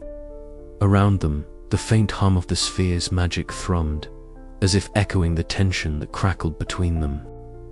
Meanwhile, in the labyrinthine corridors of the ruling council, Myra moved like a whisper. Her footsteps were soundless on the marble floors as she slipped into a shadowed alcove. Pulling Lira aside, her voice low and urgent, she revealed the whispered rumors, shed uncovered whispers of spies embedded within the rebellion, of plans to fracture their cause from the inside. "We are running out of time," Myra warned, her eyes darting nervously. "If we don't act soon, the rebellion will crumble before it even reaches the gates of the ruling council." Lira nodded, the weight of leadership settling heavier on her shoulders. Trust was a fragile thing. One betrayal was enough to topple an empire. Back in the rebellion's meeting hall, the atmosphere was electric with discord. Factions clashed openly, voices raised in bitter accusations. The glass ceiling above, marred by growing cracks, refracted the chaotic light, casting fractured reflections onto the faces of the rebels, a stark mirror of their divided hearts. Idran attempted to mediate, his calm voice a thin thread against the rising storm of anger. "We cannot afford to fight amongst ourselves. Our true enemy watches and waits for us to fall apart. Unity is our only shield." But the wounds ran deep. Kale's defection had opened old scars and mistrust. Some whispered that Lyra's leadership was faltering, that a new path must be found. Others clung desperately to her vision, fearful of what would come if the rebellion lost its way. As the tumult raged within, Lira found herself drawn to the quiet solitude of a rooftop overlooking the endless storm. The jagged cracks in the glass sphere below mirrored the fractures she saw in her people and within herself. The roaring winds and lightning flashes below seemed to echo her turmoil. She traced a fingertip along one of the fissures, feeling the latent power pulsing beneath her skin. This sphere, their prison and protector, was breaking apart, and so was the rebellion she led. A cold wind swept past, carrying with it a whispered promise: to heal the fractures, sacrifices must be made. Loyalties would be tested, and painful truths faced. But in that crucible, a stronger future could be forged. Lira inhaled deeply, her resolve hardening like tempered glass. The path ahead was uncertain and fraught with peril, but she would face it head-on. For the city trapped within the sphere, for the people who dared to dream of freedom, and for the fragile hope that still flickered in her heart. As the storm raged on, so too did the fractures within, but from brokenness, new strength could rise. The question was whether the rebellion, and Lira herself, could survive long enough to find it. The night deepened, shadows lengthened, and the glass above whispered secrets only the brave dared to hear. Lira turned from the edge of the rooftop, the weight of tomorrow pressing upon her shoulders. The fractures within were many, but she would not let them be her undoing. Not yet. The city waited, breath held, poised on the brink of change. And so did she. The narrow alleyways of the lower city twisted like veins beneath the great glass dome, their shadows lengthening as dusk bled into night. Lira moved swiftly, her footsteps muffled against the cobblestones slick with recent rain. The glowing fissure near her home pulsed faintly in her mind, a persistent reminder of the power she barely understood. Tonight, she sought answers beyond the whispers of rebellion and rumors. She sought Eldrin. The stories about Eldrin had been passed down in hushed voices, like fragile glass shards too delicate to hold openly.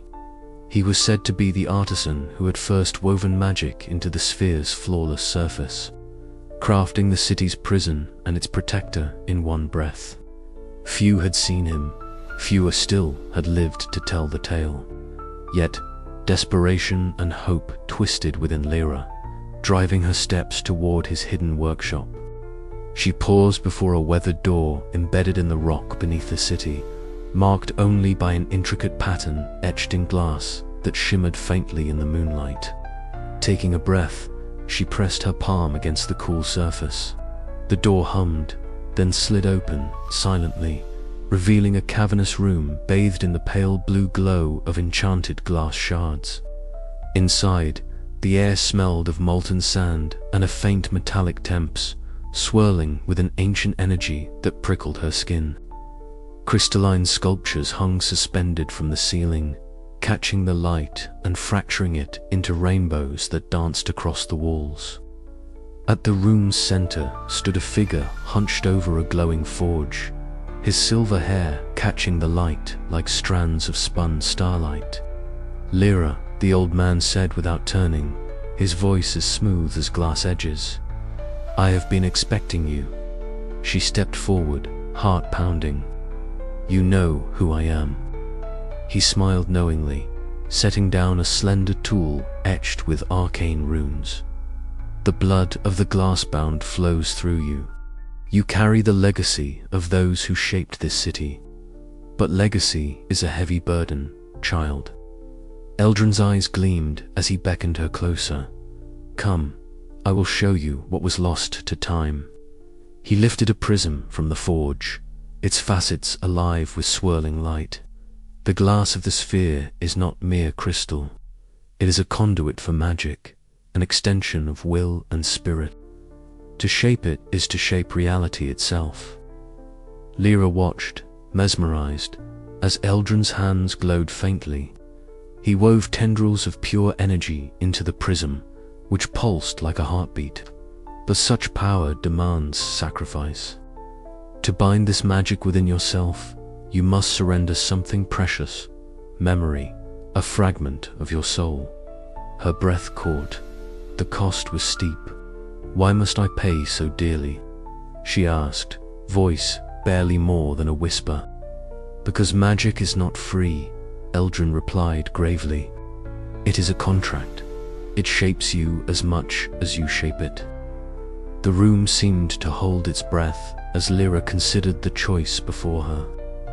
Memories flickered through her mind, the laughter of friends long gone, the warmth of a night sky unbroken by glass, the tender smile of a mother she barely remembered. Each was a treasure, a thread in the tapestry of her being. I will do it, she declared, voice firm despite the ache blossoming in her chest. Eldrin nodded solemnly and guided her to a crystalline pedestal etched with glowing runes. Place your hand here and think of the memory you wish to give. Lira closed her eyes, the image of a sunlit afternoon on the city's outskirts surfacing. The rare moment of peace before glass and storm enclosed them. She pressed her palm to the pedestal, feeling a cold rush traverse her veins. The memory shimmered, then dissolved into the glowing runes. Pain blossomed, sharp and hollow, as if a part of her soul was being plucked away. Yet, as the agony ebbed, a new current of power surged through her limbs, clarity and strength she had never known. Opening her eyes, she saw the workshop anew. The shards gleamed brighter. The air thrummed with potential. You were changed, Eldrin said. Now, you can weave the glass like never before. But beware, the price you pay will echo in your heart. Lira nodded, tasting the bittersweet weight of her choice. The city's fate rested on the edge of a shard, and she held the power to carve its future. But what she had lost would linger in her silence and shadow, a secret fracture within her. As she stepped back into the night, the fissure in the sphere pulsed stronger, responding to her newfound command. The glass whispered promises and warnings, and Lira knew the path ahead was fraught with peril and possibility. Yet, beneath the looming glass dome and the endless storm beyond, a single shard of hope glimmered in her grasp. The night air carried the distant rumble of thunder, a reminder that the storm was never far, and neither was the reckoning to come. And so, with the glassmaker's secret etched deep in her soul, Lira's journey bent toward the unknown where power and sacrifice danced on the edge of breaking. The city held its breath beneath the towering glass dome as night fell, the endless storm beyond its fragile walls thrashing in furious protest. In the labyrinthine alleys beneath the council's stronghold, a gathering of figures cloaked in shadow moved with quiet purpose.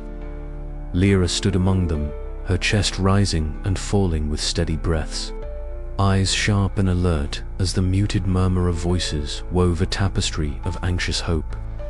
Kale, the rebellion's commander, approached her with a grim nod. "They're ready," he whispered, his scarred face set in determined lines.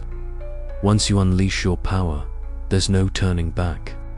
Lira's gaze drifted upward, toward the glass sphere that both protected and imprisoned their city. The faint glow of fissures shimmered like veins under the surface, a silent warning of the danger her magic invited. "We don't have a choice," she replied. "If we don't act now, the ruling class will tighten their grip forever." Myra, ever watchful, scanned the dim streets for signs of patrols. The guards are heavier than ever, but the rebellion's hearts burn brighter. This night we strike a blow they won't forget. The rebels moved as one, shadows blending with the glassy sheen of the city's underbelly. At Lira's command, they surged forward, ascending the spiral stairways carved into the city's translucent walls. The cool surface beneath their feet hummed faintly, responding to the rising tension. At the threshold of the council's stronghold, the air thickened with anticipation. Councillor Varus awaited, his silhouette framed by the opulent glow of crystal chandeliers and the cold gleam of polished marble. His voice carried a chilling calm. You dare challenge the order we have built. You threaten the delicate balance, the very fabric of our existence." Lira stepped forward, her hands igniting in a cascade of light. "The balance is a cage. It's time to shatter it." With a roar that echoed through the glass halls, she unleashed her power. Waves of energy rippled outward, splintering the glass beneath her feet and sending shards tinkling like bells into the air. The council's guards surged forward, steel drawn, but the rebels met them with fierce resolve. Steel clashed against steel, and cries of battle pierced the charged silence. Lira focused, drawing deeper from the sphere's magic, forcing open the barriers that kept the council's secrets. The glass walls fractured further, spreading cracks like spiderwebs across the dome. The city trembled, the storm's fury pressing against the fragile shell. Amidst the chaos, Kale fought tirelessly, rallying the rebels even as fatigue gnawed at his limbs. Myra darted through the fray, her keen eyes spotting weaknesses and guiding their advance. But the price was steep. The expanding fractures threatened to unravel the sphere's integrity. A low, ominous hum grew louder, the city's glass heart straining under the assault. As the final barrier crumbled, Lira raised her gaze skyward, eyes wide with a mixture of triumph and dread. The cracks stretched like veins across the city's protective dome, a stark reminder that their victory came at the edge of catastrophe. "Is this the freedom we wanted?" she whispered, the weight of her choices settling deep within her. Far below, the endless storm howled, as if sensing the fragile balance tipping toward ruin. The night was far from over, and the true battle for the city's soul had only just begun. The dawn would bring new challenges, but for now, the rebels had shattered the illusion of safety, and the glass beneath their feet whispered of a revolution that would change everything.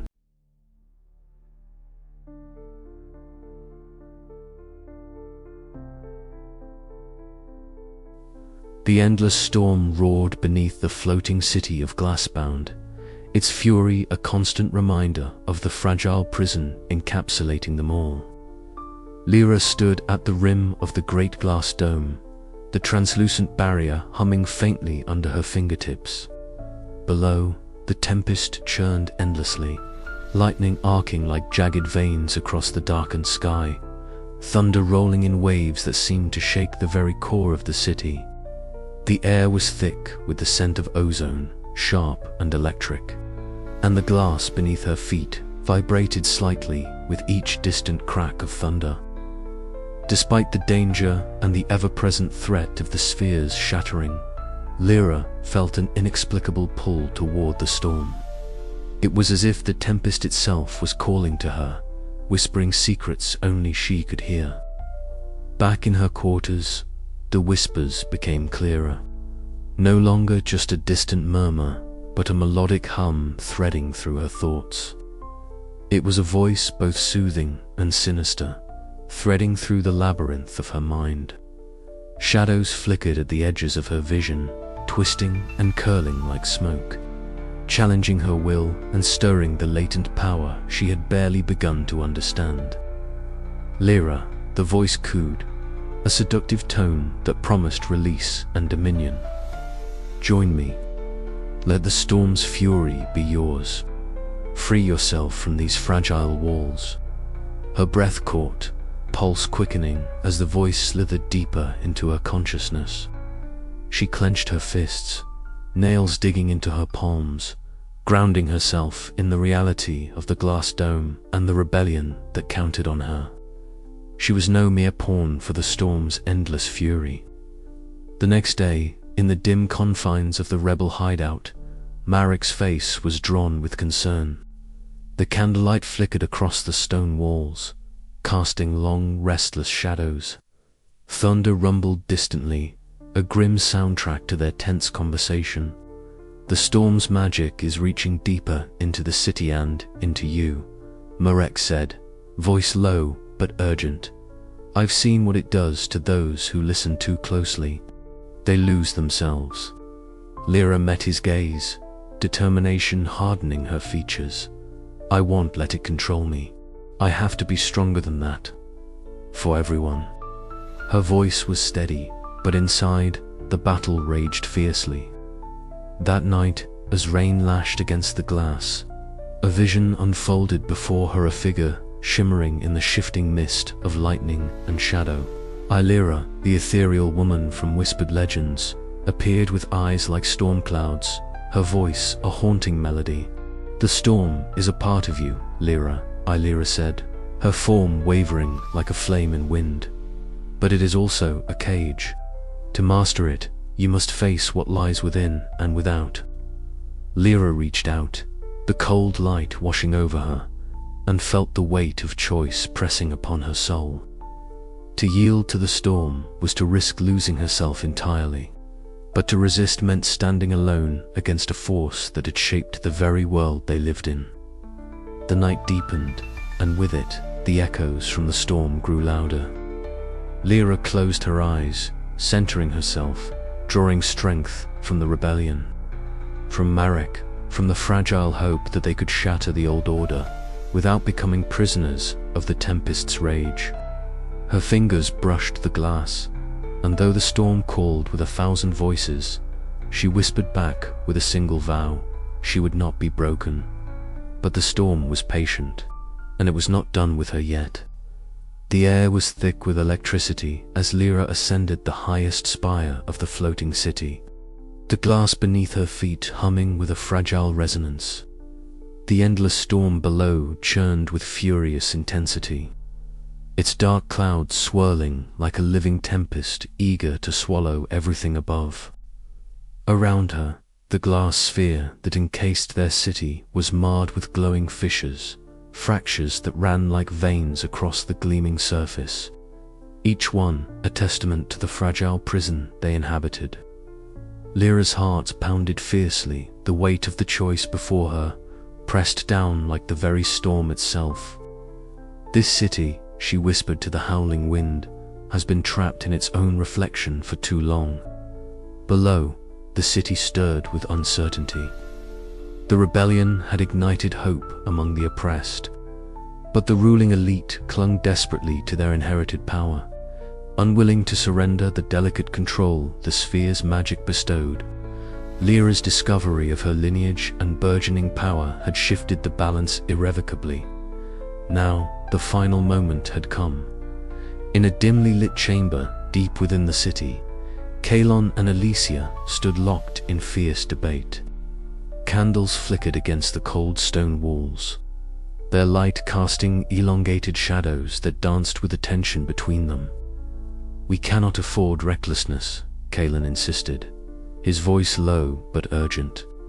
"If Lira shatters this sphere completely, we may lose everything: lives, history, the city itself." Alicia's gaze was unwavering, her voice calm yet resolute. "And if we do nothing, the city remains a cage. The people will suffer under the glassy tyranny forever. Lira's power could bring about a new dawn, but it requires boldness, not fear." Their words echoed the turmoil within Lira's own mind. She was both the key and the lock, the inheritor of a magic that could either enslave or liberate. The glassmaker's warning haunted her still. The sphere's power was a double-edged blade, and wielding it demanded sacrifice. Descending into the ancient chamber where the glassmaker awaited, Lira inhaled the scent of molten glass and old magic. The air shimmered with latent power, and the artisan's eyes gleamed with timeless knowledge as he spoke. "This sphere is not merely a prison," he said quietly. "It is a covenant, a balance forged in sacrifice. To break it is to unravel the very fabric of our city's soul. But to control it is to bear a burden heavier than any can imagine." Lyra's fingers traced the cool edges of the largest crack, feeling the raw magic thrumming beneath her touch.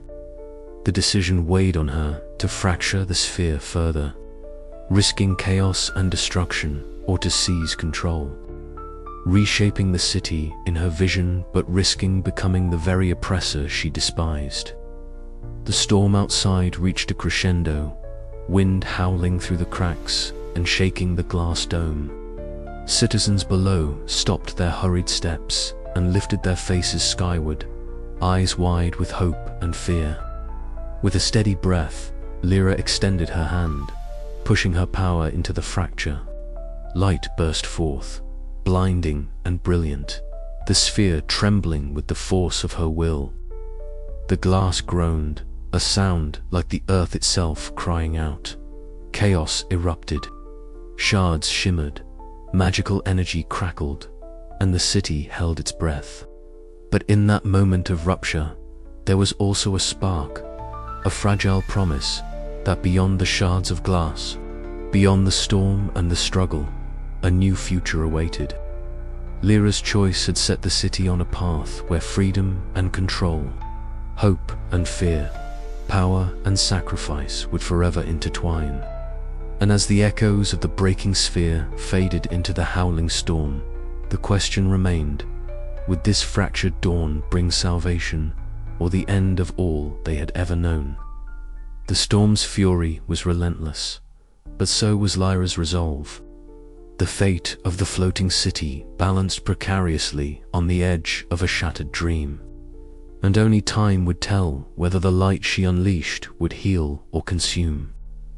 The air was thick with the acrid scent of smoke and the sharp tang of shattered glass as the city's fractured dome trembled overhead. Below, the once gleaming plaza, now marred by cracks, spiderwebbing through the glass beneath their feet, was alive with the roar of rebels and the cold precision of the ruling guard. Torches flickered in the gathering dusk, their flames casting long, dancing shadows against the fractured walls of the floating city. Lira stood at the forefront, her green eyes alight with fierce resolve, every breath she took heavy with the weight of the impending storm. Around her, the rebellion's ragged banners whipped in the rising wind, and the chants of the oppressed swelled into a clamorous wave. Myra, ever steady, moved beside her, sword drawn and voice low but firm. "This is it, Lira. No turning back now." Lira nodded, swallowing the lump in her throat. The city's glass sphere, once a symbol of protection and control, now felt like a brittle cage threatening to shatter beneath the strain of their uprising. She could feel the latent power humming beneath her skin, the magic she had inherited from ancestors long forgotten, pulsing through her veins like wildfire. From the shadows emerged Councillor Varron, his silver hair glinting as he surveyed the rebel lines with cold, calculating eyes. His voice cut through the clamor, sharp as broken glass. "You threaten the city's very life, girl. Surrender, and your people may yet be spared." Lyra's reply was a breath, steady and unwavering. "The city's life is its people, not your throne." Suddenly, chaos erupted. Elias, once a trusted scout among the rebels, appeared behind Lira, blade gleaming in the fading light. The shock was profound, a dagger not just in flesh but in trust. Their clash was swift and brutal. Metal rang against metal, sparks flying as they fought with desperate fury amid the shattered streets. "Why, Elias?" Lira demanded between strikes, pain sharpening her voice. His eyes flickered with regret and fear. "I did what I had to, for survival." But survival at what cost? As their blades locked once more, Lira felt her magic surge uncontrollably. The glass beneath them quivered, fine cracks racing outward like spiderwebs. She broke free, stepping back, her hands rising as raw energy spilled from her fingertips. With a cry that echoed through the city, she shattered a massive section of the sphere. Brilliant shards cascaded down, glittering like deadly rain, forcing both friend and foe to scatter. The explosion of magic rocked the city, the glass dome groaning as it began to fracture irreparably. The rebellion pressed forward amidst the turmoil, but the cost was clear. Buildings trembled, and the once sturdy glass pathways cracked and splintered beneath their feet. Lira's heart pounded with each pulse of power she unleashed, the strain weighing heavily on her mind and body. As the dust settled, silence fell over the battlefield. Rebels and rulers alike stared upward at the fractured dome, a symbol of both their liberation and the devastation wrought. Lira's gaze lingered on the jagged edges of the broken glass, her breath heavy with sorrow and resolve. Myra approached, placing a steady hand on her shoulder. "We've won the battle, but the war is just beginning." Lira nodded slowly, her eyes reflecting the first glimmers of dawn breaking beyond the shattered sphere. The city was broken, bloodied and uncertain, but free, and in that fragile hope lay the seeds of a new future. Yet, as the echoes of battle faded, a lingering question remained: how much of herself had Lira sacrificed in the name of freedom, and what legacy would she leave in the glass and blood of Glassbound? The storm beyond rumbled ominously, but for the first time, the city faced it not as prisoners, but as masters of their fate. And as the sun rose, casting fractured light through the shards of the dome, Lira knew that the true test was only just beginning. The morning light filtered through the fractured glass dome, casting fractured rainbows across the ruined cityscape below. Lira stood on the steps of what once had been the Grand Council Hall, its pillars cracked and its banners tattered. The emblem of the Glassbound crown shattered and scattered like the hopes of the city itself. Smoke still lingered in the air, a ghostly veil that mingled with the scent of ash and damp stone. Around her, the murmurs of survivors wove through the streets, soft, tentative voices that spoke of loss, of fear, but also of the faintest spark of hope. She drew a deep breath, the cool air filling her lungs, and closed her eyes briefly. The weight she carried was immense, more than the physical strain of wielding the sphere's power, more than the battles fought or the enemies defeated. It was the responsibility of leadership, the crushing realization that every choice she made could either mend or shatter the fragile piece that now hung in the balance. Unan approached quietly, his footsteps muted against the cracked marble. His sharp eyes met hers with a steadying calm, a silent reminder that she was not alone in this burden. "We have reports from the southern districts," he said softly, unfolding a worn map streaked with notes and markings.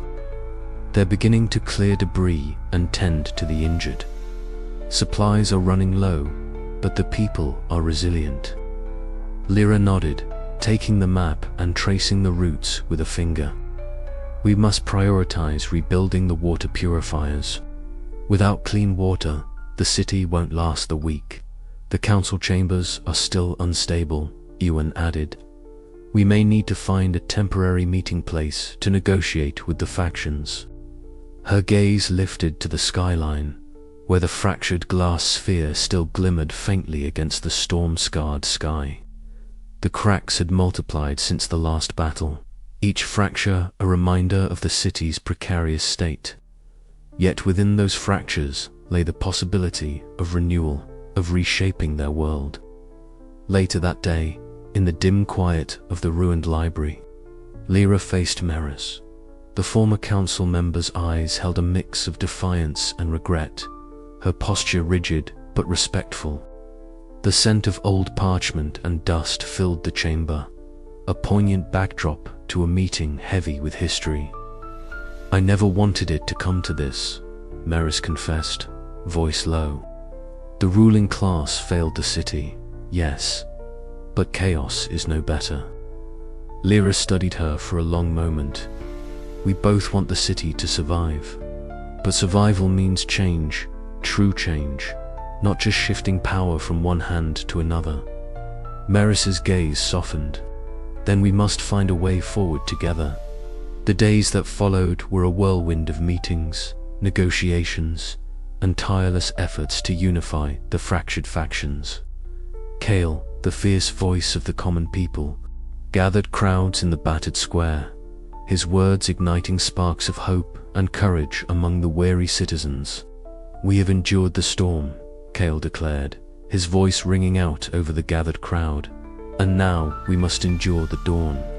Together we will rebuild, not as prisoners of glass, but as masters of our destiny." Lira listened from the sidelines, the fire in Kale's voice stirring something deep within her. The path ahead was uncertain, fraught with risk and the possibility of new betrayals. Yet, in this moment, amidst the ruins and the rising light, she dared to believe in the fragile promise of a new beginning.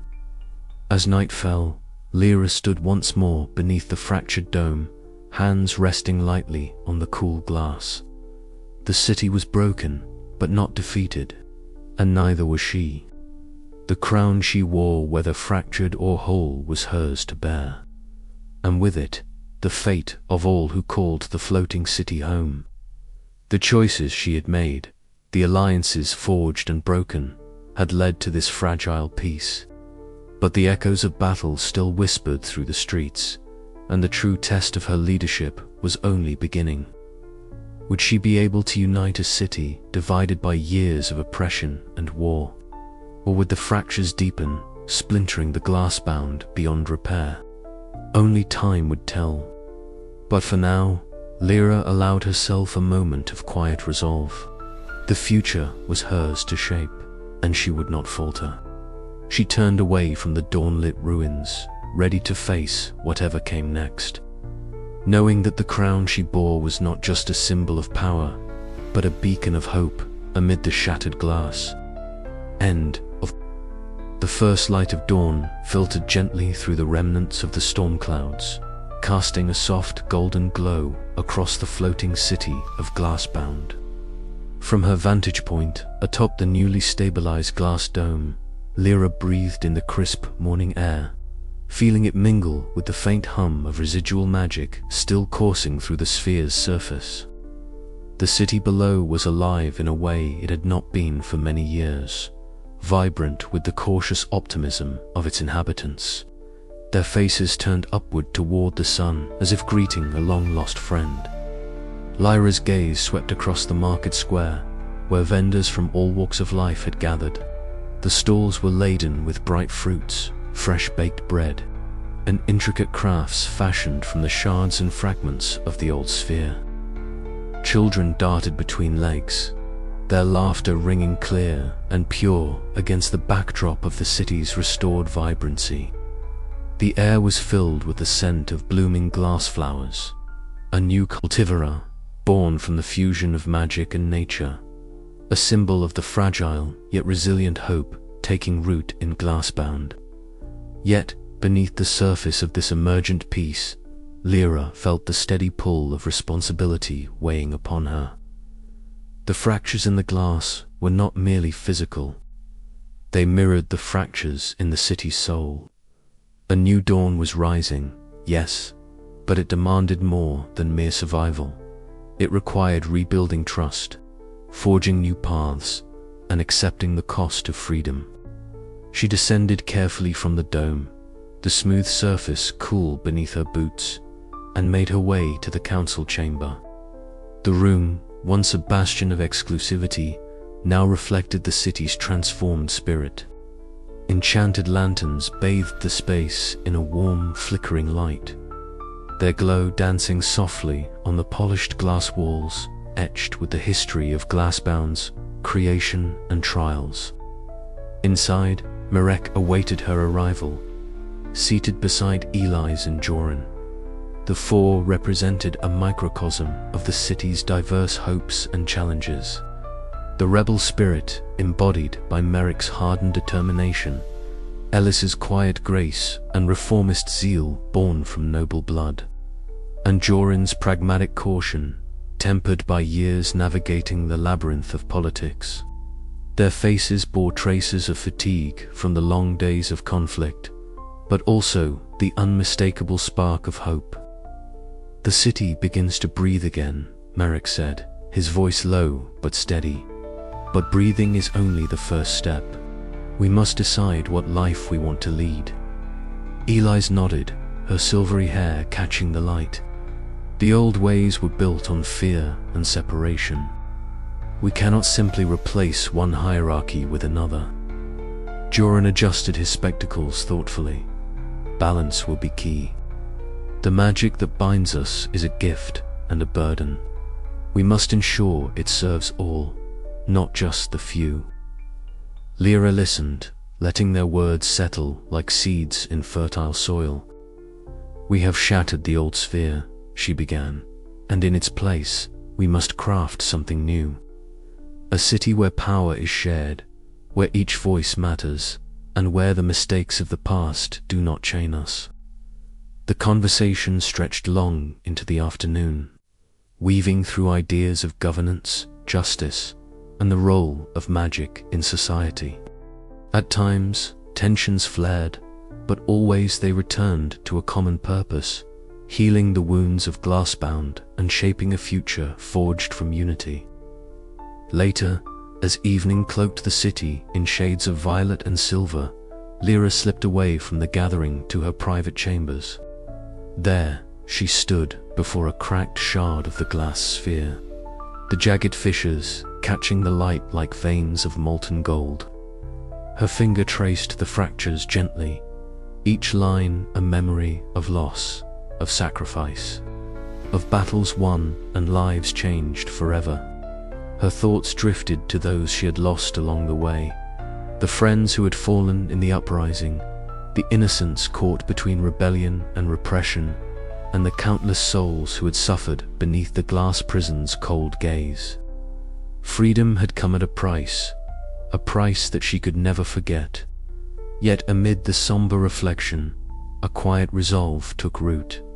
The dawn was new, and with it, the chance to heal, to build a city not defined by the cracks in its glass, but by the strength of its people and the courage to embrace change. As the first stars began to twinkle in the night sky beyond the sphere, Lira allowed herself a small, hopeful smile. The path ahead was uncertain and fraught with challenge.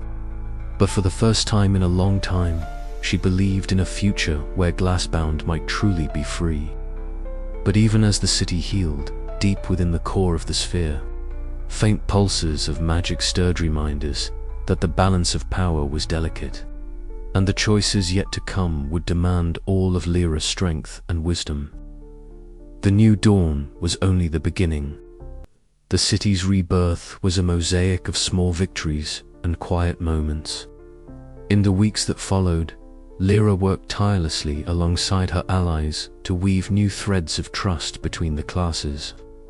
She walked the streets, listening to the stories of those who had suffered, those who dared to hope, and those who feared the future.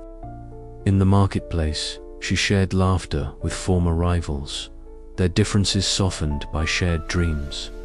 In the council chambers, she brokered compromises that balanced magical inheritance with democratic ideals, a delicate dance that tested her patience and resolve. One afternoon, as a gentle rain shimmered against the glass walls, Lira met with Merrick beneath the boughs of a glass tree, its leaves tinkling softly like chimes in the breeze. "There's a long road ahead," Merrick said, "but I see the city waking up. People believe again." She smiled, the weight of leadership lightened by his faith. "We must be vigilant.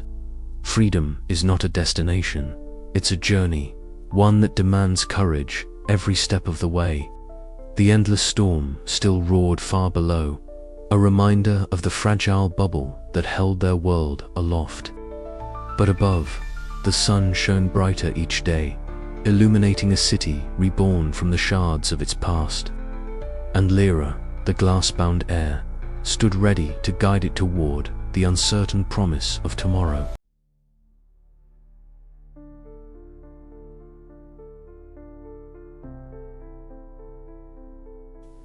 The air inside the grand hall was thick with anticipation, the murmurs of the gathered crowd swelling into a rising current of expectation. Lira stepped forward, her heart pounding with a mixture of fear and resolve. Above them, The glass sphere shimmered faintly, the cracks near her home glowing with a subtle, pulsing light. This was no longer just a secret, her identity, as the heir to the sphere's magic, was a beacon now. And with that came both hope and danger. City leaders, rebels, and commoners alike had converged in this clandestine meeting, their faces lit by flickering lanterns and the ethereal glow of the glass fissures. Lyra's voice, steady and clear, cut through the din. I stand before you not just as a girl from the lower tiers, but as the inheritor of the sphere's power. Together, we can shape the future of our city, not as prisoners within glass, but as masters of our destiny. A ripple of cheers swept through the crowd, but beneath the fervor lurked wary glances and whispered doubts. The ruling elite would not relinquish control without a fight. Weeks earlier, in the opulent chambers of the upper city, Lady Vasira regarded the news with a cold, calculating gaze. Draped in silks that caught the light like shards of crystal, she paced the marble floor, the chandeliers above casting fractured reflections that danced like ghosts. When Lira was summoned to meet her, the tension was palpable. "You carry a heavy burden, child," Lady Vasira said, her voice smooth but edged with steel. "The sphere's magic is not a toy for the untrained. To claim it is to invite chaos, and we will not allow the city to fracture under your recklessness." Lira met her gaze steadily. "The city is already fracturing, Lady Vasira. Holding on to power will only hasten its fall." The noblewoman's smile was thin and sharp. "Then choose your allies wisely, lest you become the very thing you seek to overthrow." Away from the glittering halls, in the damp, shadowed catacombs beneath the city, a different kind of negotiation took place. Kalen, the enigmatic envoy from a rival faction, waited in the flickering torchlight. His eyes, dark and unreadable, studied Lira as they spoke in hushed tones. "Your inheritance is both a gift and a curse," Kalon warned. "Many will seek to claim it for their own ends. Trust is a fragile thing here." Lira nodded, absorbing the gravity of his words. "Then I must be stronger than they expect, and wiser." As dawn broke, she found herself alone atop the city's highest tower. The endless storm roared beneath the glass sphere, a tempest of fury and wild energy that mirrored the turmoil within the city and within her. The wind whipped her hair, carrying with it the scent of rain and ozone. In that moment of solitude, Lira felt the weight of her role settle upon her shoulders. The alliances she forged would be fragile, the threats many, but the power she wielded was undeniable. To protect the city and its people, she would have to navigate treacherous waters and confront enemies, both visible and hidden. Her journey was far from over. The glass was cracking, and so was the old order. What would emerge from the shards was yet to be seen, but Lira was determined to shape it. And as the storm raged on, so did the fight for the future of the Glassbound. The day after her public declaration, Lira found herself walking through the winding streets of the lower city, the glow from the fissures in the sphere above casting eerie patterns on the cobblestones. The people she passed looked at her with a mix of awe and hope. Mothers whispered her name to their children. Merchants paused their haggling to steal glances. She was no longer just an orphan girl, she was a symbol, yet the weight of that symbol pressed heavily. Every step she took was shadowed by the knowledge that enemies lurked in every corner, that the fragile alliances she sought to build could shatter with a single misstep. That evening, Eamon met her in a quiet tavern nestled beneath the glass dome. His face was grim, the usual fire in his eyes tempered by worry. "The ruling council is mobilizing," he said, lowering his voice. "They see you as a threatened prize. We need to strengthen our ranks, but trust is thin." Lira nodded, her gaze steady. Then we must be smarter. We'll reach out to those still undecided, those who fear the storm as much as we do. Their plan was risky, but necessary. The rebellion could not survive on hope and defiance alone. It required strategy and unity. Over the next days, Lira and Eamon traveled through secret meeting places, gathering support from reluctant factions. They brokered uneasy truces and forged bonds with those who had once been enemies. Each alliance was a fragile thread in a tapestry of rebellion and revolution. One such meeting brought them face to face again with Kalen. His presence was unsettling, but his offer sincere. "There is power in the storm," he said cryptically, "and power in the glass. Together, they can be wielded to remake this city or destroy it." Lyra's fingers brushed the pendant she wore, a shard of the sphere's glass, warm with magic. "Then we must learn to wield it before the storm consumes us all." But with every alliance formed, whispers of betrayal followed. Lady Visera's agents prowled the city, seeking to undermine the fragile unity. Shadows lengthened and danger closed in. Yet Lira remained unbowed.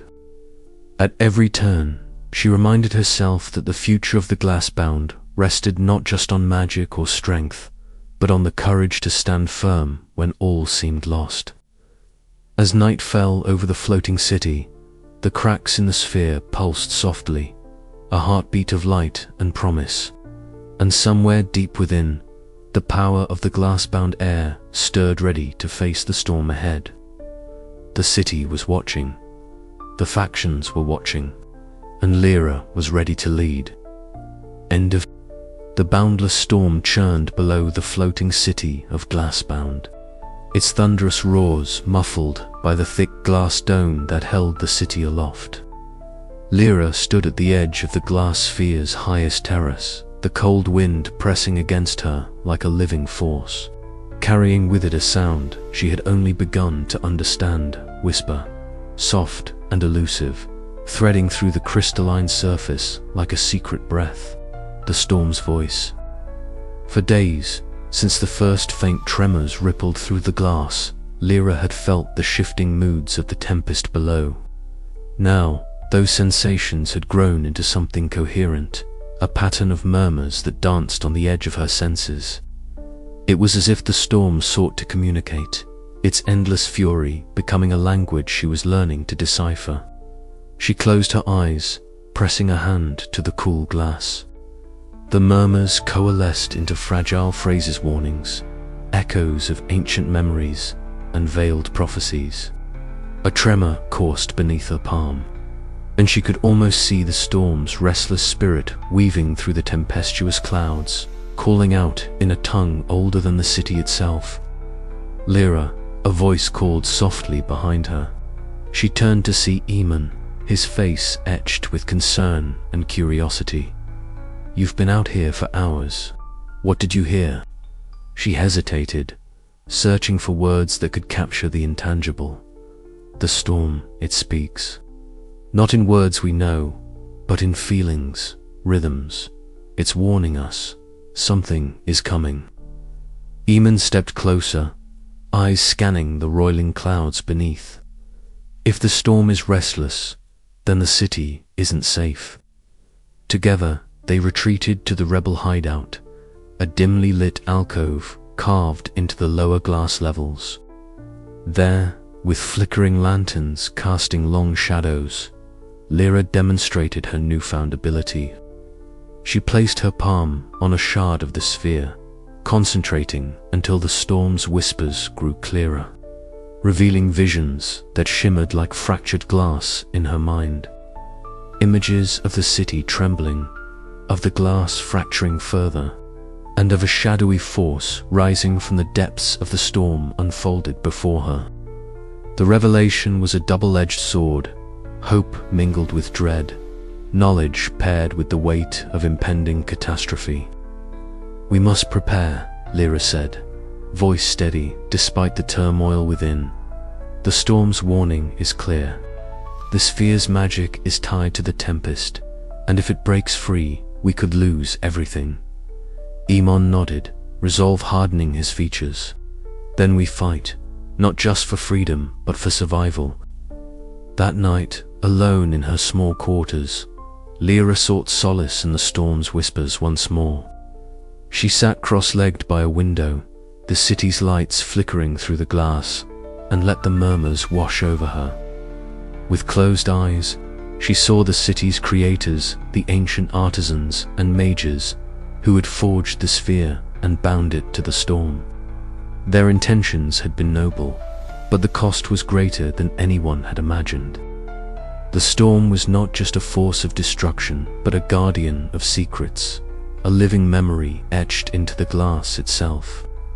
It watched, waited, and now it called out, urging Lira to choose a path that could save or doom Glassbound. Suddenly, a violent tremor shook the sphere, sending a cascade of tiny fractures shimmering across the glass. The storm's whisper rose into a crescendo, a roar carried through the crystalline walls. Lira's heart pounded as she sprang to her feet, racing through the city's labyrinthine streets toward the council chambers. The leaders, cloaked in their finery and bearing the weight of centuries-old traditions, listened in stunned silence as Lira relayed the storm's message and the urgency it demanded. "The sphere is weakening," she warned. "If we do not act, the storm will break through. We must unite before it's too late." Some scoffed, blinded by pride and fear, but others glimpsed the truth in her eyes. The fragile peace that held the city together trembled under the weight of unseen forces. As Lira left the chamber, her gaze lifted once more to the storm's swirling depths. The whispers had grown louder, the stakes higher. In that moment, she understood that her journey was entwined not only with the glass and the city, but with the very heart of the tempest below. The storm's whisper was a call to destiny, a call she could no longer ignore. Outside, the wind howled, and the city held its breath. The chamber was heavy with the scent of burning beeswax, the flickering candlelight casting wavering shadows against the polished glass walls of the council room. Outside, the endless storm grumbled like a restless beast beneath the floating city, its fury muted but ever present. Within these walls, however, a different tempest brewed, one of voices raised in frustration. Eyes narrowed with distrust, and the fragile threads of alliance strained perilously. Lira stood at the center, her gaze steady despite the rising clamor. Around the polished oak table sat the leaders of the newly formed coalition, a precarious assembly of former rebels, nobles, and workers united by a shared desire to rebuild the city after the glass sphere's fractures had shaken their world. Yet what held them together was thinner than the crystal walls encasing them. Meris, the noble-born representative, leaned forward, her silver blonde hair catching the light like a shard of ice. "The resources must be allocated with prudence," she said, voice cool but firm. "We cannot squander what little stability we have on reckless projects. The upper districts require protection. Their preservation is vital." Across from her, Tovik's broad frame tensed. His soot-streaked face was set in a scowl, eyes blazing with indignation. Protection for the upper districts. And what of the workers' quarters? The glass cracks there first, and it is the people below who suffer most. We demand equal shares, or this alliance is meaningless. Aaron's sharp eyes darted between the two as he whispered urgently to Lira. "The tempers will boil over if we don't act soon." Lira took a deep breath, stepping forward to address the room.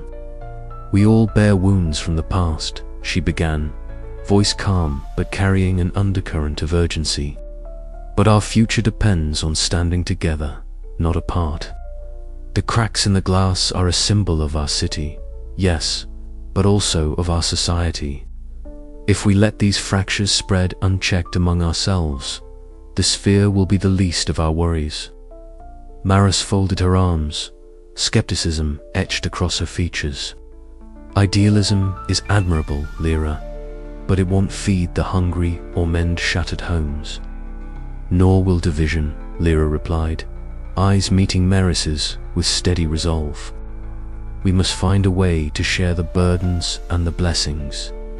Saren, the mediator, stepped forward with a gentle voice.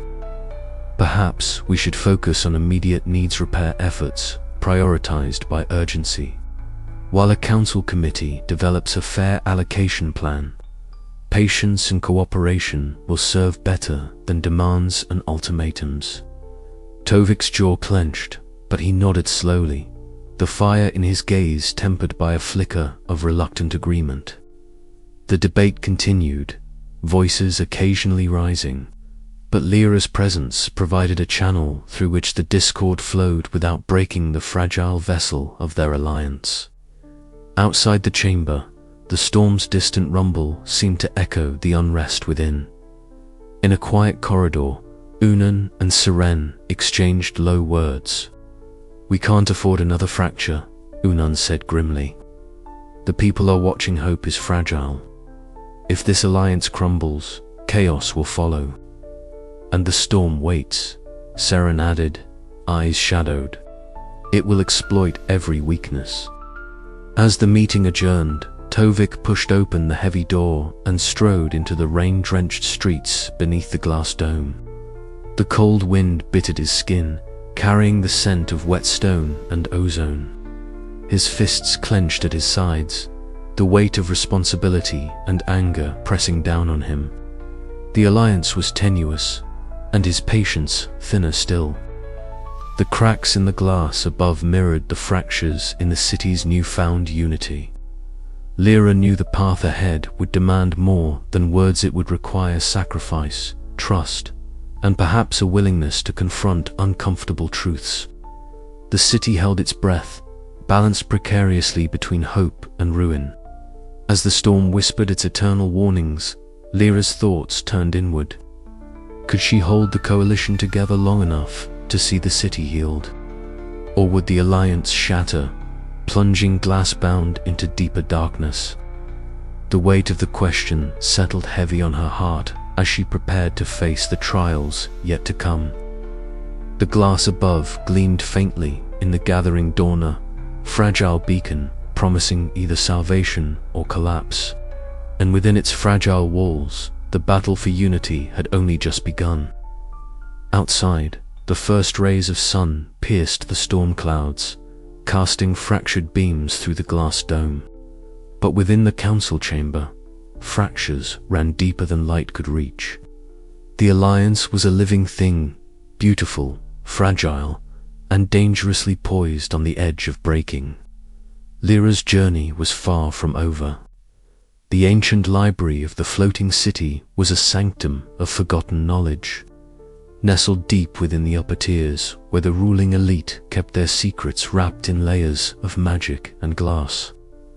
Tonight, however, the usually silent halls vibrated with a different energy, a mixture of fear, hope, and an electric anticipation that seemed to seep from the very walls.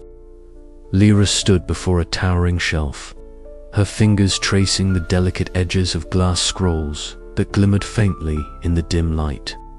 Eldrick, the seer she had been reluctantly drawn to, carefully unrolled one of the fragile texts. His pale blue eyes, clouded with years of visions, scanned the ancient script etched in runes that shimmered like fractured light. This, Eldrick began, his voice low and reverent, is the Glassblade prophecy. It speaks of one bound by glass, whose power will either shatter the sphere or forge it anew. Lira's breath caught. She had always felt the weight of her inheritance pressing upon her shoulders, but to hear it spoken aloud in such final terms was another matter entirely. "Tell me everything," she demanded, her voice firm despite the tremor she felt inside. Eldrick's gaze met hers, unwavering. The prophecy was crafted by the sphere's creators, a warning and a guide. It tells of a time when the sphere, their greatest creation and prison, would be at the mercy of a single soul.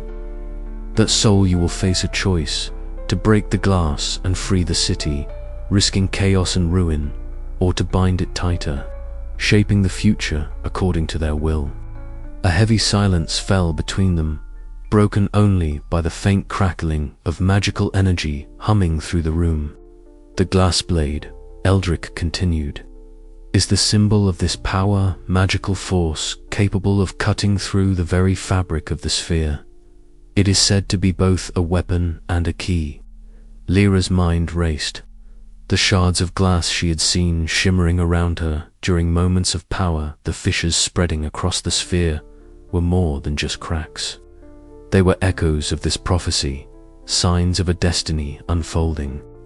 As the weight of the revelation settled, a sudden sharp knock echoed through the chamber. The heavy door swung open to reveal Councillor Valen, his expression as cold and sharp as the glass that encased their city. "Lira," he said, stepping inside with measured grace, "I trust Eldrick has been sharing the Council's concerns." Her eyes narrowed. "What concerns?" "The prophecy, of course. It speaks of destruction as well as salvation. The ruling elite cannot ignore the threat you pose, whether you choose to lead or to rebel." His words dripped with warning, but beneath the surface, Lira detected a flicker of fear. "I do not seek to destroy," she replied steadily, "but I will not be bound by fear or control." Valen's gaze hardened. "Power such as yours does not come without cost. Remember that." Before the councillor could press further, Myra slipped into the room, her presence a steadying force. "We need to prepare, Lira. The city is changing, and the people are watching." Outside, the endless storm rumbled ominously, its fury mirrored by the fractures spreading through the glass dome. The prophecy was no longer a distant whisper, it was a storm gathering strength within Lira herself. Later that night, beneath the fractured glow of the sphere's cracks, Lira and Mira stood atop one of the city's highest spires. The glass beneath their feet shimmered, reflecting the tempestuous sky and the fragile hope resting on their shoulders. "What if the prophecy is wrong?" Mira asked quietly. "What if you don't have to choose destruction or control?" Lira looked out over the city, the myriad lights flickering like stars caught in glass. "Then we'll find another way, because if I don't, no one else will." A sudden surge of energy coursed through her veins. The shards of glass around her began to pulse and dance, resonating with her magic. She raised her hands, and the glass responded, cutting, reshaping, bending to her will. In that moment, the glass blade prophecy was not a chain, but a catalyst. A spark igniting the fate of the city and the soul who carried its future. Yet, as power surged, so too did the danger. The choices ahead were as sharp and fragile as the glass itself, and the path Lira would take remained veiled in the shifting shadows of prophecy. The city held its breath, teetering on the edge of dawn or destruction, as the glass blade's edge gleamed in the hands of its destined bearer. The crystalline chamber shimmered softly around Lira as she stepped inside, the pale blue light reflecting off the smooth glass walls, creating an illusion of being submerged beneath a restless sea. The air was thick with magic, a tangible hum that seemed to pulse in rhythm with her heartbeat. Master Vale stood at the center, his robes billowing slightly despite the stillness, his eyes piercing yet patient. "Focus," he instructed, his voice a calm anchor amid the swirling energies. "Feel the sphere's will within you. This inheritance is not merely power, it is a covenant. You must learn to listen before you command." Lira inhaled deeply, her gaze locking onto the glowing sigils etched into the floor beneath her feet. The weight of her lineage settled on her shoulders like a mantle woven from threads of glass and storm. She closed her eyes, sensing the faint tremble beneath the city, the pulse of trapped magic yearning for release. "Begin," Vale urged. Tentatively, Lira extended her hands, palms glowing with a soft light that quickly intensified. She imagined the glass sphere surrounding the city, its flawless surface now marred by cracks she had forged. Slowly, she reached out with her magic, weaving delicate threads of light that shimmered like strands of spun crystal. The energy was wild, untamed, a tempest bound in fragile form. "Not like that," Vale interrupted, stepping closer. "You must coax the magic, not force it. The sphere's power is both a prison and a protector. You are the key and the lock." Frustration flared inside Lira. She clenched her fists, feeling the raw energy surge uncontrollably. Suddenly, shards of luminous glass spiraled around her, spinning faster and faster, the chamber echoing with a sharp, crystalline resonance. Her breath hitched as the shards threatened to break free, slashing the air with a deadly edge. "Control," Vale commanded sharply. With a desperate cry, Lira summoned her will, twisting the shards into a fragile, glowing construct. A miniature lattice of shimmering glass suspended in mid-air. The chamber stilled, the energy settling into a delicate balance. She collapsed to her knees, sweat soaking her brow. Master Vale nodded, a faint smile breaking his stern demeanor. "Well done, but this is only the beginning." The door to the chamber hissed open, and Ellen entered, her breath ragged. "Lira," she said urgently, "the city's unrest grows. The rebellion stirs with new fervor. We don't have much time." Lira's eyes widened, the weight of her training clashing with the urgent demands of the world outside. She rose, steadied by the knowledge that her mastery of the sphere's magic was not just a personal trial, but a beacon for those who looked to her for hope. From a shadowed balcony above, Councillor Mareth watched silently. Her cold green eyes gleamed with calculated interest as she observed Lira's collapse from exhaustion. The girl's power was undeniable, but so too was the danger she represented.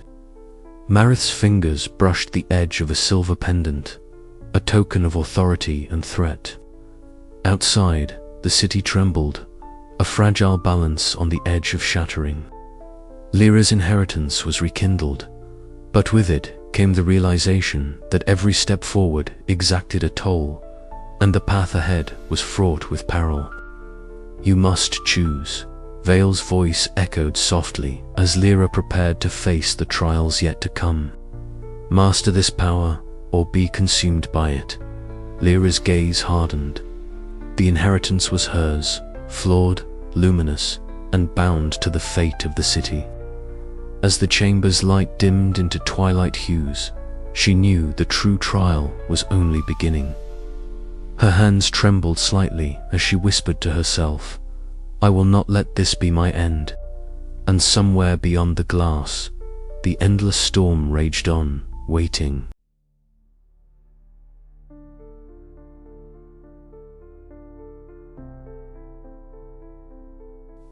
The chill of the underground passage seeped into Lira's bones as she followed Uwin down the spiral stairwell beneath the city archives.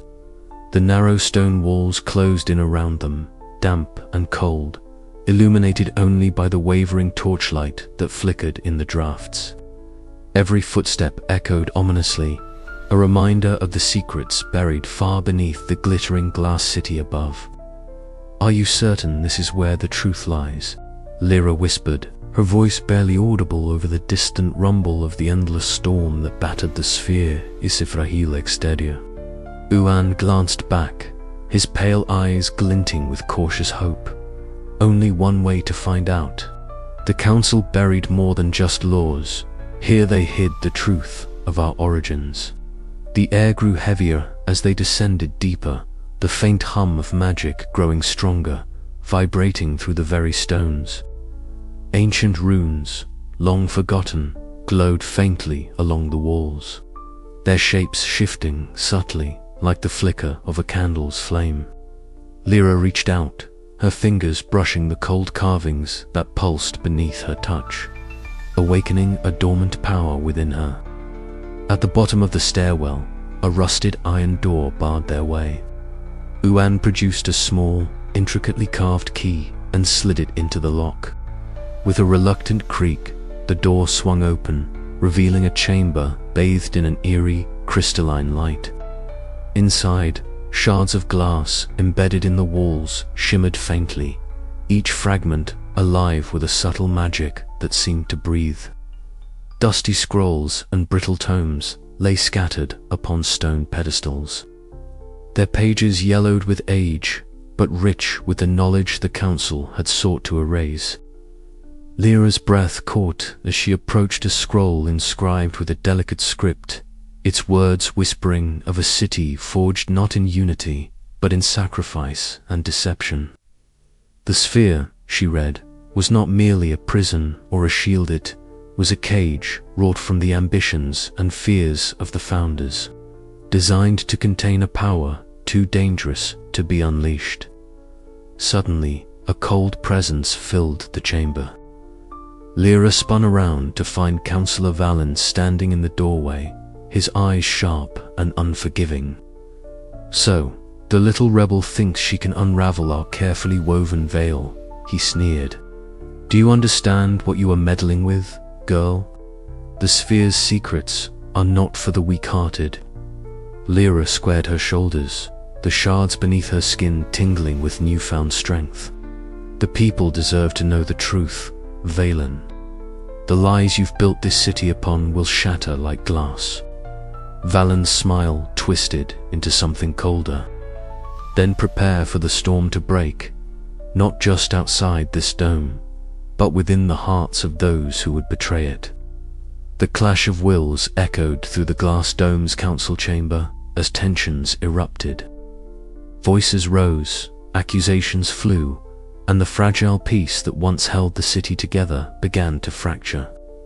Allies turned suspicious, old wounds reopened, and the city trembled on the precipice of chaos. Later that night, beneath a canopy of shattered stars and whispering glass, Lira sat by a fire with the glassmaker, the ancient artisan who had returned as mysteriously as he had vanished. His robes shimmered like fractured crystal, his eyes reflecting the flickering flames and the weight of countless secrets. "The sphere was never meant to be a prison," the glassmaker intoned softly. "It was a promise and a curse.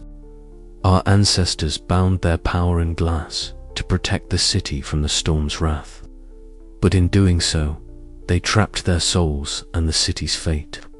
Lira listened, the firelight casting dancing shadows across her determined face. "Then what is my role in all this? To break the cage or to mend it?" The glassmaker's gaze was both sorrowful and hopeful. "That choice is yours alone, but know this, the breaking of the veil will reveal both friend and foe. Trust will be your most fragile treasure." As the first light of dawn crept through the glass dome, Lira felt the weight of the city's past and future pressing upon her. The shattered veil of secrecy had lifted, but what lay beyond was an uncertain horizon, where the true battle for Glassbound had only just begun. And as the storm below raged with renewed fury, Lira understood that the path forward would demand sacrifices far greater than she had ever imagined.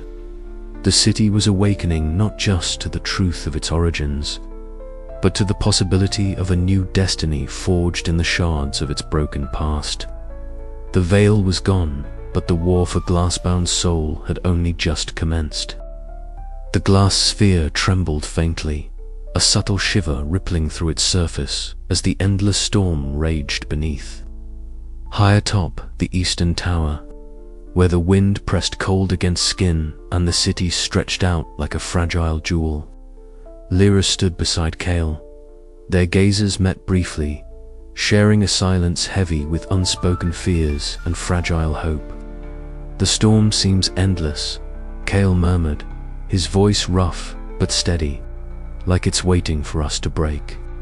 His eyes searched hers, green embers flickering with concern. Lira nodded, feeling the weight of the city's fragile peace pressing on her chest. "We're all waiting, Kale, for the moment when we either shatter this prison or become trapped by it forever." The wind tugged at her cloak as she turned to face the sprawling glass dome. The cracks she'd once feared now etched like scars across their home. Each fracture told a story of rebellion, of power, of pain. But beneath it all, they whispered of possibility. "You doubt yourself," Kale said, stepping closer, the heat of his presence a bomb against the chill. "But you're the only one who can hold them together." Lira swallowed, the truth settling deep. "I don't know if holding them together is enough." Before Kale could answer, the sharp clang of the council bell echoed through the air, a summons that pulled them back to the heart of the city. Inside the grand chamber, beneath the fractured glass ceiling that cast prismatic shards of light across stern faces, the council gathered. Cerise stood poised at the center, her icy gaze fixed on Lira. "Your reckless defiance endangers us all," Cerise declared, voice slicing through the murmurs. "The sphere's magic is not a toy to be shattered on a whim." Lira met her glare, the fire of her resolve igniting. "It's not your toy either, Cerise. It belongs to everyone trapped beneath this glass." The room erupted in heated debate, voices rising like the storm outside. Some whispered of Lira's youth and inexperience. Others feared the chaos her vision might unleash. Yet beneath the discord, a new understanding emerged, a fragile hope that change was inevitable. When the meeting adjourned, Lira found Mira waiting in the quiet alcove of the healer's quarters. The soft scent of herbs and flickering candlelight wrapped around them like a tentative embrace. "You pushed hard today," Myra said gently, reaching for Lira's bruised arm. "But the city needs you, all of you." Lira winced as Myra's skilled hands worked the aches away. "Sometimes it feels like the weight will break me." "Then let it break the old you," Myra whispered. "From the shards, something stronger will rise." Later, as dusk bled into night, Lira walked the bustling market district. The people's faces, worn with hardship but brightened by flickers of hope, mirrored her own conflicted heart. The storm rumbled low, a reminder of the tempest beneath their fragile world. She paused, hand pressed to the cold glass, feeling the pulse of the city, its fears, its dreams, its fierce determination to live. "We're more than prisoners," she vowed softly to the night. "We're storm-bound hearts, and we will endure." As the glass whispered its secrets and the city held its breath, Lira knew the fight was far from over. But in the depths of uncertainty, she had found something precious, a bond unbreakable, a purpose unyielding, and a hope that could shatter even the strongest glass. The storm waited below, but so did they, ready to face it together. And the next crack, when it came, would be theirs to command. The glass sphere above the endless storm was no longer just a prison or a cage. It was a canvas of possibility, shaped by the hearts and hands of those brave enough to dream beyond its fragile boundaries. And at its center stood Lira, a beacon of change, caught between the weight of inheritance and the fiery promise of freedom. The city watched and waited, poised on the edge of a new dawn. But beneath the fragile hope, shadows gathered, alliances frayed, secrets whispered, and the storm's fury edged ever closer. The chamber was silent, save for the soft crackle of candle flames, their light casting fractured reflections across the walls etched with ancient glass glyphs. Lira stood at the center, her breath shallow as she waited. The air was thick with anticipation, the fragile calm before the storm of revelation. Then, From the shadows emerged a figure draped in robes that seemed spun from the very essence of glass, translucent and shimmering with every subtle movement. Eldrin, the glassmaker, the legendary artisan thought lost to time, stepped forward with a grace that belied his age. His eyes, sharp and glinting like splinters of crystal, met Lyra's with a weighty intensity. "You have journeyed far, bearer of the inheritance," he said, voice resonant and layered with the echoes of centuries. "The sphere you seek to command is no mere prison, but a vessel of ancient power, delicate balance, forged to contain the wild magic that once threatened to rend our world apart." Lyra's heart quickened. "I know it holds power," she replied, "but the city suffocates beneath its glass. We need freedom." Eldrin's gaze softened, yet his tone remained grave. "Freedom without understanding is destruction. The glass does not merely confine, it binds. The magic within is volatile, capable of both salvation and ruin. To shatter the sphere recklessly is to unleash chaos beyond imagining." Mara, standing nearby, clenched her fists, her eyes narrowed but attentive. "Then what is the path? To stay trapped forever? The rebellion demands change, Eldrin." From the corner of the chamber, the council envoy shifted, his face hidden partially behind a veil that shimmered like cracked crystal. "Perhaps the change must come from wisdom, not rebellion," he intoned smoothly. "We must preserve order, even if it means sacrifice." A cold tension filled the room, the fragile peace between factions teetering. Eldrin raised a hand, silencing the murmurs.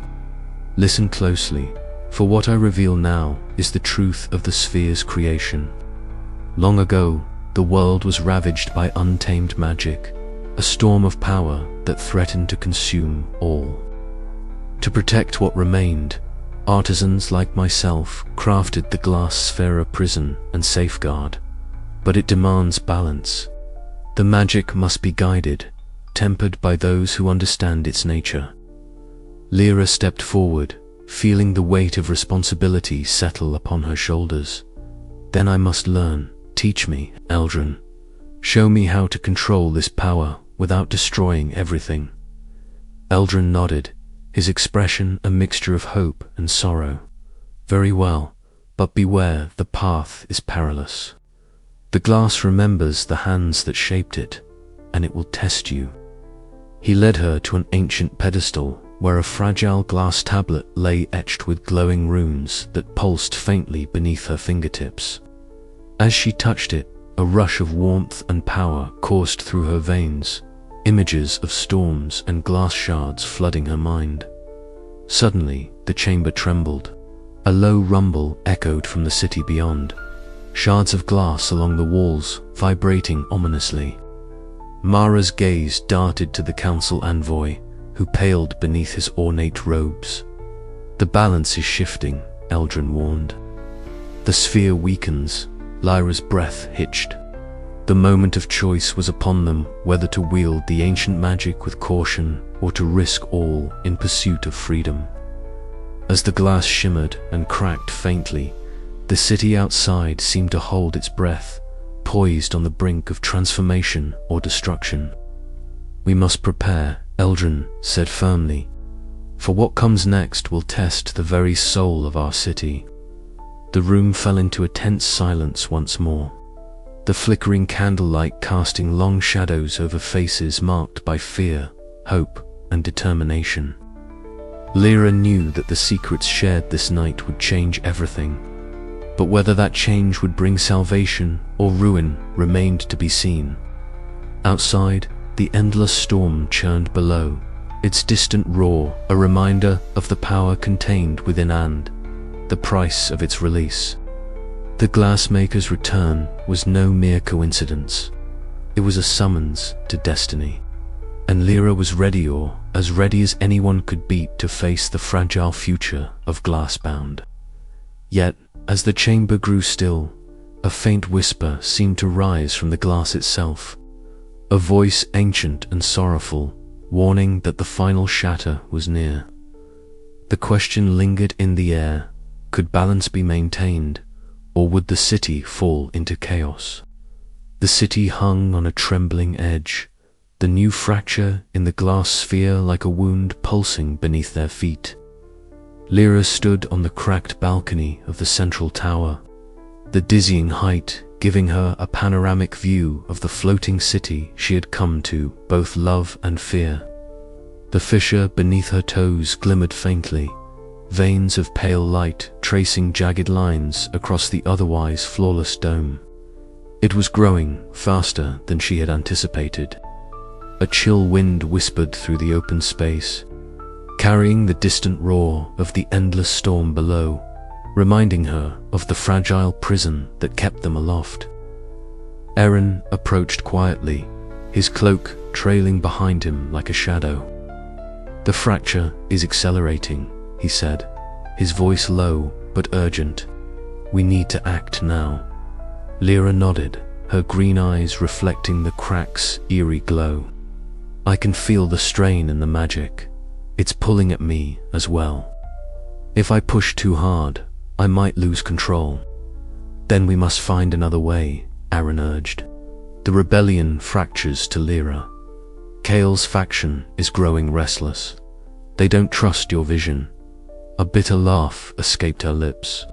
"Trust is a rare commodity these days. I fear the city will shatter long before we find it." The weight of leadership pressed heavily on her shoulders. Since the first crack, she had tried to hold the city together, physically and politically. Yet the deeper the fracture grew, the more the divisions among the people surfaced. The rebellion, once united against oppression, now splintered into competing groups, each with its own agenda. Later that evening, Lira entered the glass chamber where the ruling council met. The room shimmered with crystalline elegance, but tonight the air was thick with tension. Myra stood at the center, her usually serene face tight with determination. "We can no longer ignore the fracture," Myra declared, her voice steady despite the pounding in her chest. "Our city is breaking, and with it, the bonds that hold us together. The ruling elite must change course, or we all fall." Her words hung in the air, met by murmurs and guarded glances. Some council members shifted uncomfortably, unwilling to concede power. Others exchanged wary looks, sensing the urgency but hesitant to act. After the meeting, Lira found herself alone in the sphere's core chamber, a cavernous space filled with the quiet hum of ancient magic. The heart of the sphere pulsed with a soft light, the source of the city's power and its prison. She knelt, placing her hands on the glowing surface of the fracture. The energy surged through her, fierce and wild, threatening to unravel her very being. Sweat beaded on her brow as she focused, channeling every ounce of her will to mend the break. Visions flickered at the edge of her mind, memories of the sphere's creation, the sacrifices made, and the price of its magic. Her breath came in ragged gasps, but she held firm, refusing to let the fracture consume them all. Outside, in the shadowed alleys of the lower city, Aaron and Kale faced off beneath a broken glass lantern.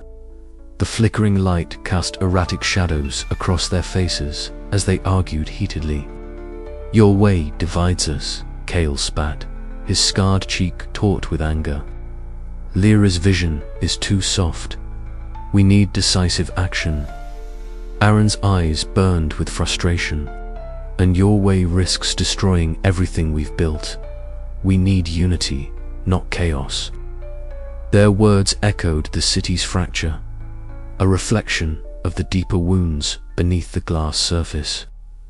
Back in the core chamber, Lira felt a sudden surge of energy ripple through her hands. The fracture's glow dimmed slightly, a fragile sign of success, but the effort left her trembling, drained beyond measure. Rising slowly, she knew this was only a temporary reprieve. The city's fate depended not only on her magic, but on the fragile alliances she could forge among a people divided. As dawn approached, Lira stepped onto the balcony once more. The fracture still stretched ominously, but beneath her, the city stirred with a tentative hope. Her voice, quiet but resolute, carried across the glass and into the hearts of those who would listen. "We stand at the fracture point," she said. "We can choose to break, or we can choose to heal." Together, the wind answered, carrying her words into the storm beyond, where the endless fury awaited. And in that moment, the city held its breath, poised between destruction and salvation. But even as hope flickered, Lira knew the greatest trials were still to come. The fracture was not just in the glass, it was in the very soul of their world. She had to find a way to unite them all before the fracture became their undoing. And time was running out. The city hung on a trembling edge, the new fracture in the glass sphere like a wound pulsing beneath their feet. Lira stood on the cracked balcony of the central tower, the dizzying height giving her a panoramic view of the floating city she had come to both love and fear. The fissure beneath her toes glimmered faintly, veins of pale light tracing jagged lines across the otherwise flawless dome. It was growing faster than she had anticipated. A chill wind whispered through the open space, carrying the distant roar of the endless storm below, reminding her of the fragile prison that kept them aloft. Aaron approached quietly, his cloak trailing behind him like a shadow. "The fracture is accelerating," he said, his voice low but urgent. "We need to act now." Lira nodded, her green eyes reflecting the crack's eerie glow. "I can feel the strain in the magic. It's pulling at me as well. If I push too hard, I might lose control." "Then we must find another way," Aaron urged. "The rebellion fractures to Lira. Kale's faction is growing restless. They don't trust your vision." A bitter laugh escaped her lips. "Trust is a rare commodity these days. I fear the city will shatter long before we find it." The weight of leadership pressed heavily on her shoulders. Since the first crack, she had tried to hold the city together, physically and politically. Yet the deeper the fracture grew, the more the divisions among the people surfaced. The rebellion, once united against oppression, now splintered into competing groups, each with its own agenda. Later that evening, Lira entered the glass chamber where the ruling council met. The room shimmered with crystalline elegance, but tonight the air was thick with tension. Myra stood at the center, her usually serene face tight with determination. "We can no longer ignore the fracture," Myra declared, her voice steady despite the pounding in her chest. "Our city is breaking, and with it, the bonds that hold us together.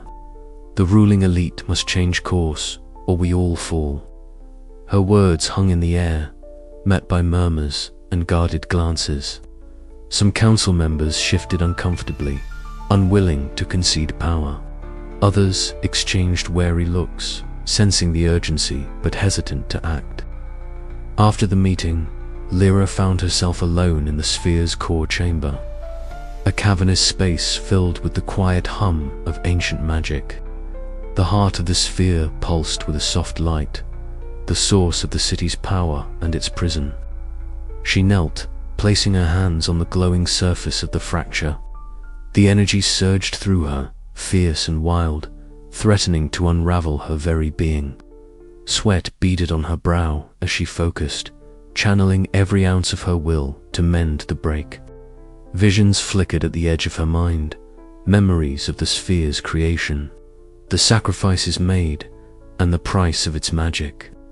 Her breath came in ragged gasps, but she held firm, refusing to let the fracture consume them all.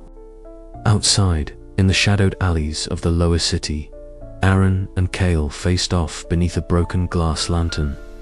The flickering light cast erratic shadows across their faces as they argued heatedly.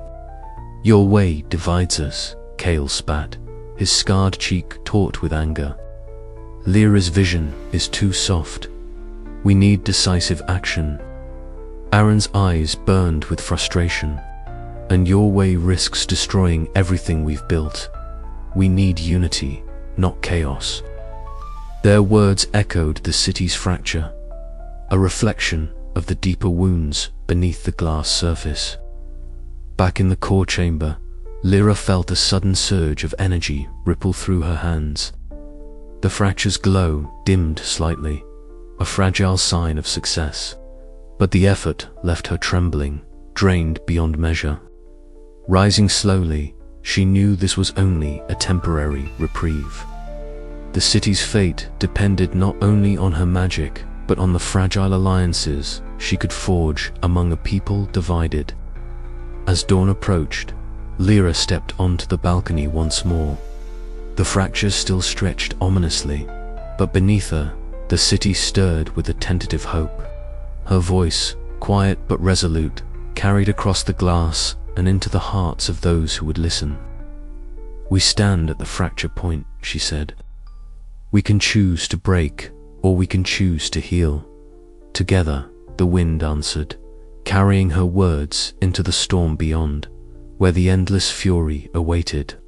And in that moment, the city held its breath, poised between destruction and salvation. But even as hope flickered, Lira knew the greatest trials were still to come.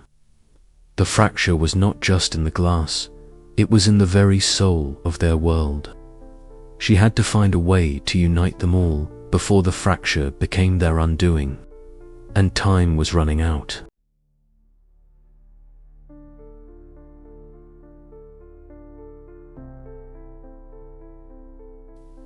The morning light filtered softly through the fractured glass of the sphere, casting a kaleidoscope of shifting patterns across the city below. From the crumbling balcony of the old council hall, Lira gazed out at the restless crowds gathering in the streets, workers, artisans, and rebels united by a common cause. The air hummed with anticipation, the weight of change palpable. Her heart thrummed with fierce determination. This was the moment she had been preparing for. The culmination of every whispered secret, every daring escape, every risk taken in the shadows. Today, she would break the chains, not just of glass, but of centuries of oppression. Kalen stood beside her, eyes scanning the horizon, ever watchful. "They're ready," he murmured, "but the ruling elite won't stand idly by." Lira nodded, her gaze steady. "Then we give them no choice." The crowd's murmur swelled into a unified roar as she stepped forward, raising her voice so it carried across the square. "People of the Glassbound, for too long we have lived trapped not just beneath this glass dome, but beneath the weight of fear and injustice. Today, that ends. Today, we reclaim our city and our destiny." Cheers erupted, echoing against the crystalline walls. Yet beneath the hope lay tension. The city's fractures were not only physical but political, and old wounds ran deep. Later, in the shadowed confines of the ancient glassmaker's chamber, Eron unfurled aged scrolls and whispered incantations. The air was thick with the scent of molten glass and dust, flickering candlelight revealing intricate runes carved into stone. "These rituals," he explained, "are the key to unraveling the binding magic. But they carry a cost." Lyra's fingers traced the faded symbols, a chill running through her. "We're ready to pay it." Meanwhile, Mira convened a delicate meeting in the rebel stronghold's war room. Leaders from disparate factions eyed one another warily, old grudges simmering beneath polite words. "Unity is our strength," Myra urged, her voice calm but resolute. "Without it, we fall divided." Eyes met, some reluctant, others hopeful. Slowly, agreements were forged, not just about strategy, but about a new vision for the city. As night fell beneath the glowing sphere, Lira prepared for the ritual. The glass around her thrummed with latent energy, cracks pulsing like veins of light. The distant storm roared its approval or warning. None could tell. Hands steady, she began the incantation, weaving ancient power with her own. The sphere responded, trembling, alive. For a moment, it seemed the glass would shatter entirely, and with it, the city's future. When the light faded, a fragile silence hung in the air. Change had begun. But the path ahead was uncertain. The ruling elite would not surrender their power so easily, and the rebellion's fragile unity could falter under pressure. Lira knew this was only the first step. The chains were breaking, but would they fall free or be bound anew? Her eyes lifted to the fractured horizon, determination burning brighter than ever. The city's fate and her own hinged on what came next. "We break these chains," she whispered, "or we break ourselves." And with that, the dawn of a new era began, fragile but unstoppable. The air inside the core chamber was thick with tension, electric and heavy as Lira stepped cautiously forward. The walls, if they could still be called, that were no longer smooth glass but a lattice of crystal veins, pulsing with a faint light that seemed almost alive. Each beat sent tremors through the chamber, echoing like a heartbeat that grew ever more erratic. Around her, the broken shards of the sphere's heart glimmered, fractured and unstable, threatening to fracture further with the slightest provocation. Kalen was already there, crouched beside the largest shard, his hands steady despite the obvious strain. Ancient tools lay at his side, delicate instruments etched with runes, designed to manipulate the glass's magic without shattering it. His silver-streaked hair caught the light as he worked, his face set in grim concentration. "This is the last piece," he murmured, eyes never leaving the spiderweb cracks that had begun to spider outward like the limbs of some fragile creature. Lira swallowed hard, feeling the weight of the moment settle over her like a physical force. The city above depended on her now, the countless lives trapped inside the glass sphere, suspended between freedom and destruction, were held in precarious balance.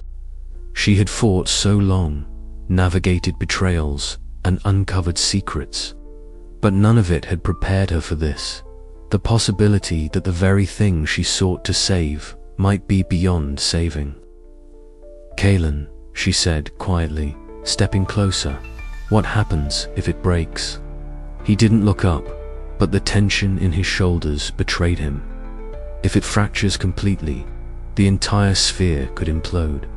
The magic holding the city aloft would collapse. A cold dread gripped her chest. The endless storm below would swallow them whole. The city would be lost. From the shadows, a soft rustle announced Ashara's arrival. Draped in her shimmering cloak, she approached with the grace of one who had witnessed centuries unfold. Her eyes, sharp and knowing, settled on the shard with a mix of reverence and sorrow. "You seek to repair what was never meant to be whole again," Ashara said, her voice an echo in the cavernous space. "The last shard is not just a piece of glass, it is a vessel of trapped power, bound by curses older than the city itself. To mend it fully is to awaken forces beyond control." Lira frowned. "Then what can be done?" Ishara sighed, her gaze distant. "There are two paths: to attempt repair and risk detonation, or to destroy it deliberately, severing the magic that holds the city together, but preventing a catastrophic explosion. Destroy it." Kellen's voice cracked. "That would mean the end of the city as we know it." "Yes," Ishara confirmed, "but it may be the only way to save the lives within." A heavy silence fell. The choice was grim trade, the certainty of destruction for the possibility of survival, or gamble on a fragile hope that could ignite disaster. Lyra's eyes drifted to the shard, its surface flickering with an inner light that pulsed like a heartbeat. She reached out a trembling hand, feeling the raw magic thrumming beneath her fingertips. The power was intoxicating, a siren call that promised control, dominion, and the ability to reshape the city entirely. But the cost was too high. "We destroy it," she declared, voice steady despite the turmoil inside. "Carefully, but decisively. We end this before it ends us." Kalen nodded, swallowing his fear as he prepared the tools for the controlled destruction. Ishra began chanting softly, ancient words weaving a protective barrier around them. As Kalen placed the instruments against the shard, the glass trembled violently, cracks racing like lightning across its surface. Lira's heart pounded as the chamber filled with a blinding light and a deafening roar, the sound of the sphere's heart breaking. She braced herself, every muscle tensed, as the shockwave rippled outward. The protective barrier held, but the pulse of magic surged through the city, shaking buildings and rattling nerves. When the light dimmed, silence reigned. The last shard was gone.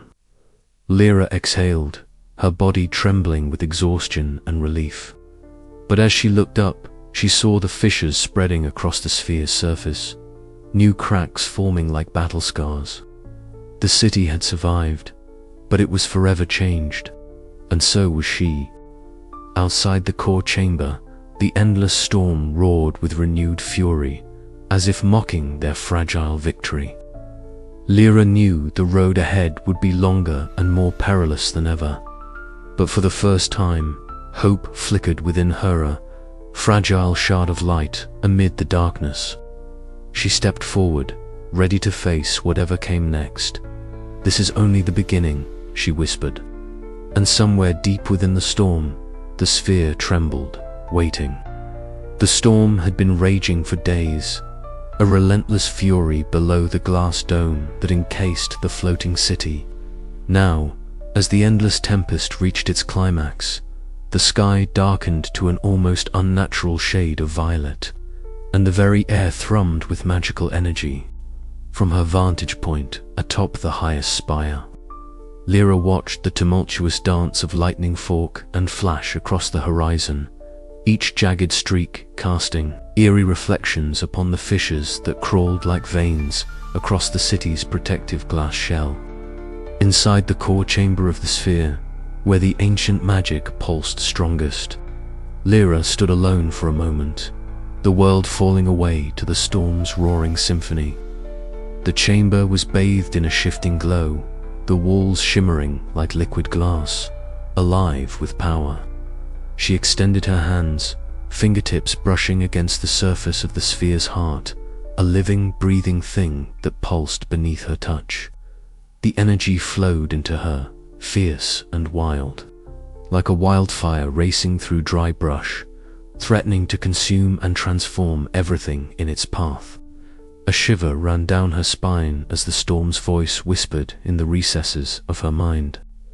It was not a voice of words, but of sensations, the crackle of lightning, the howl of wind, the sharp scent of ozone and rain.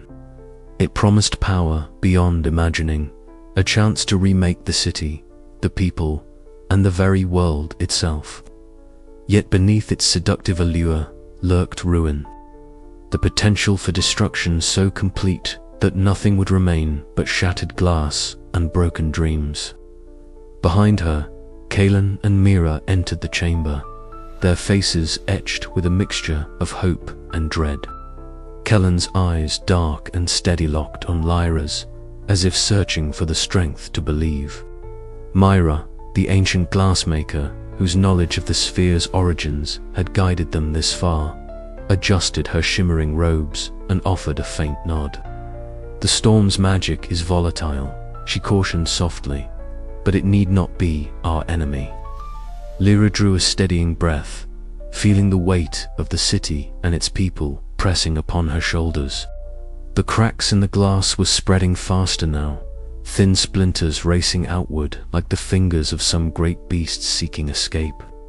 The rebellion below had stalled, uncertain whether to hope or despair as the very prison they sought to shatter teetered on the brink of collapse. "I can feel it," Lira murmured, her voice barely audible over the storm's growing roar. "The storm and the sphere are intertwined. If I let the storm's fury run unchecked, it will destroy everything. But if I harness it, I might protect what we've built and change what's broken." Kalon stepped forward, placing a steadying hand on her shoulder. "You're the only one who can make that choice, Lira. We trust you." Myra's gaze was sharp and unwavering. "Remember, this sphere was forged not just to contain, but to balance. Your power is part of that legacy." Closing her eyes, Lira focused inward, reaching for the core of her magic and the storm's wild essence alike. The glass beneath her hands grew warm, then hot, the light intensifying until it was almost too bright to bear. She felt the storm's voice surge again, this time clearer, more insistent. It whispered of freedom born from chaos, of power unbound. But she also felt something else, a fragile thread of mercy, the hope for renewal rather than ruin. When she opened her eyes, they glowed with a fierce, glassy light, a mixture of resolve and compassion. With a deep breath, Lira began to weave the storm's energy through the sphere's magic. Not to break it apart, but to remake it. The cracks pulsed and shimmered, then slowly began to seal, though faint lines remained, reminders of the price paid and the change wrought. The chamber trembled with the effort, the storm's fury pressing against the fragile barrier between destruction and salvation. Outside, the city held its breath, the rebellion's uncertain hopes mirrored in the flickering lights of the glass dome. As the last echoes of the storm's rage faded into a calm hum, Lira collapsed to her knees, exhausted but triumphant. The sphere was forever altered, stronger yet more delicate, a symbol of the balance between power and responsibility. The endless storm no longer threatened to consume them, but its voice remained, a constant reminder of the forces at play. Kalon knelt beside her, voice hoarse but hopeful. "You did it. You saved us." Lira looked up, her eyes reflecting the first soft light of dawn breaking beyond the glass. "We saved ourselves," she whispered. "But this is only the beginning. The city's fate is ours to shape with every choice we make." And so, beneath the calming sky and the healed glass dome, the people of the floating city faced the future, no longer prisoners of the storm, but masters of their own destiny. The legacy of the Glassbound was born anew, forged in the storm's embrace and tempered by the courage of one who dared to choose. The storm had ended, but its whispers lingered, promising challenges and wonders yet to come. Lira's journey was far from over, and as the city stirred awake beneath the fragile sky, the true test of power and mercy was just beginning. The wind howled around the spire's peak, carrying the distant rumble of the endless storm below like an ancient beast awakening from its slumber. Lira stood at the pinnacle of the floating city, her gaze fixed on the sprawling expanse beneath the fragile glass dome that encased them all. The cracks she had nurtured over months now spread like veins of molten light, pulsing beneath her feet and racing across the sphere's surface. The air was thick with magic, a tangible energy that hummed and thrummed in the silence before the storm. She lifted her hands, feeling the raw power coursing through her veins. A torrent of energy bound by her ancestors' legacy and the very essence of the glass sphere. Her skin glowed faintly, veins of light tracing patterns that mirrored the fractures in the dome. Around her, the city held its breath, as if sensing the monumental moment unfolding above. Kalon emerged from the shadowed alcove behind her, his usual calm etched with concern. "Lira, the council is mobilizing. Lady Celine won't stand down. They fear what you represent." She nodded, eyes never leaving the horizon. "They misunderstand. This power isn't just for control, it's for change. But change always demands a price." Below, the storm churned with renewed fury. Lightning forked through the darkened skies, illuminating the glass dome's intricate web of cracks. Each fissure was a testament to her struggle between the weight of inheritance and the desperate hope for freedom. In the council chambers, tension crackled louder than the storm. Lady Selene stood at the center, her voice sharp and commanding as she addressed the gathered nobles and mages. "Lyra's recklessness threatens us all. This sphere is our fortress, our legacy. If it breaks, everything we know will be lost." A chorus of anxious murmurs rippled through the room. Yet Lyra's name carried a different weight, one that stirred fear and reverence in equal measure. The doors burst open, and Kalen entered swiftly, his gaze locked on Selene. "She's not reckless. She's transcending limits you refuse to understand." Selene's eyes narrowed. "And what if her transcendence shatters the city? What then?" Kellen's voice was steady. "Then we face the future, whatever it may hold." Meanwhile, in the quiet sanctum of an ancient chamber, the glassmaker awaited her arrival. The room was bathed in a soft glow from crystal glyphs etched into the walls, a language older than the city itself. As Lira approached, he extended his hands, guiding hers over the mysterious symbols. "This is the heart of the sphere's magic," he murmured, his voice carrying the weight of centuries.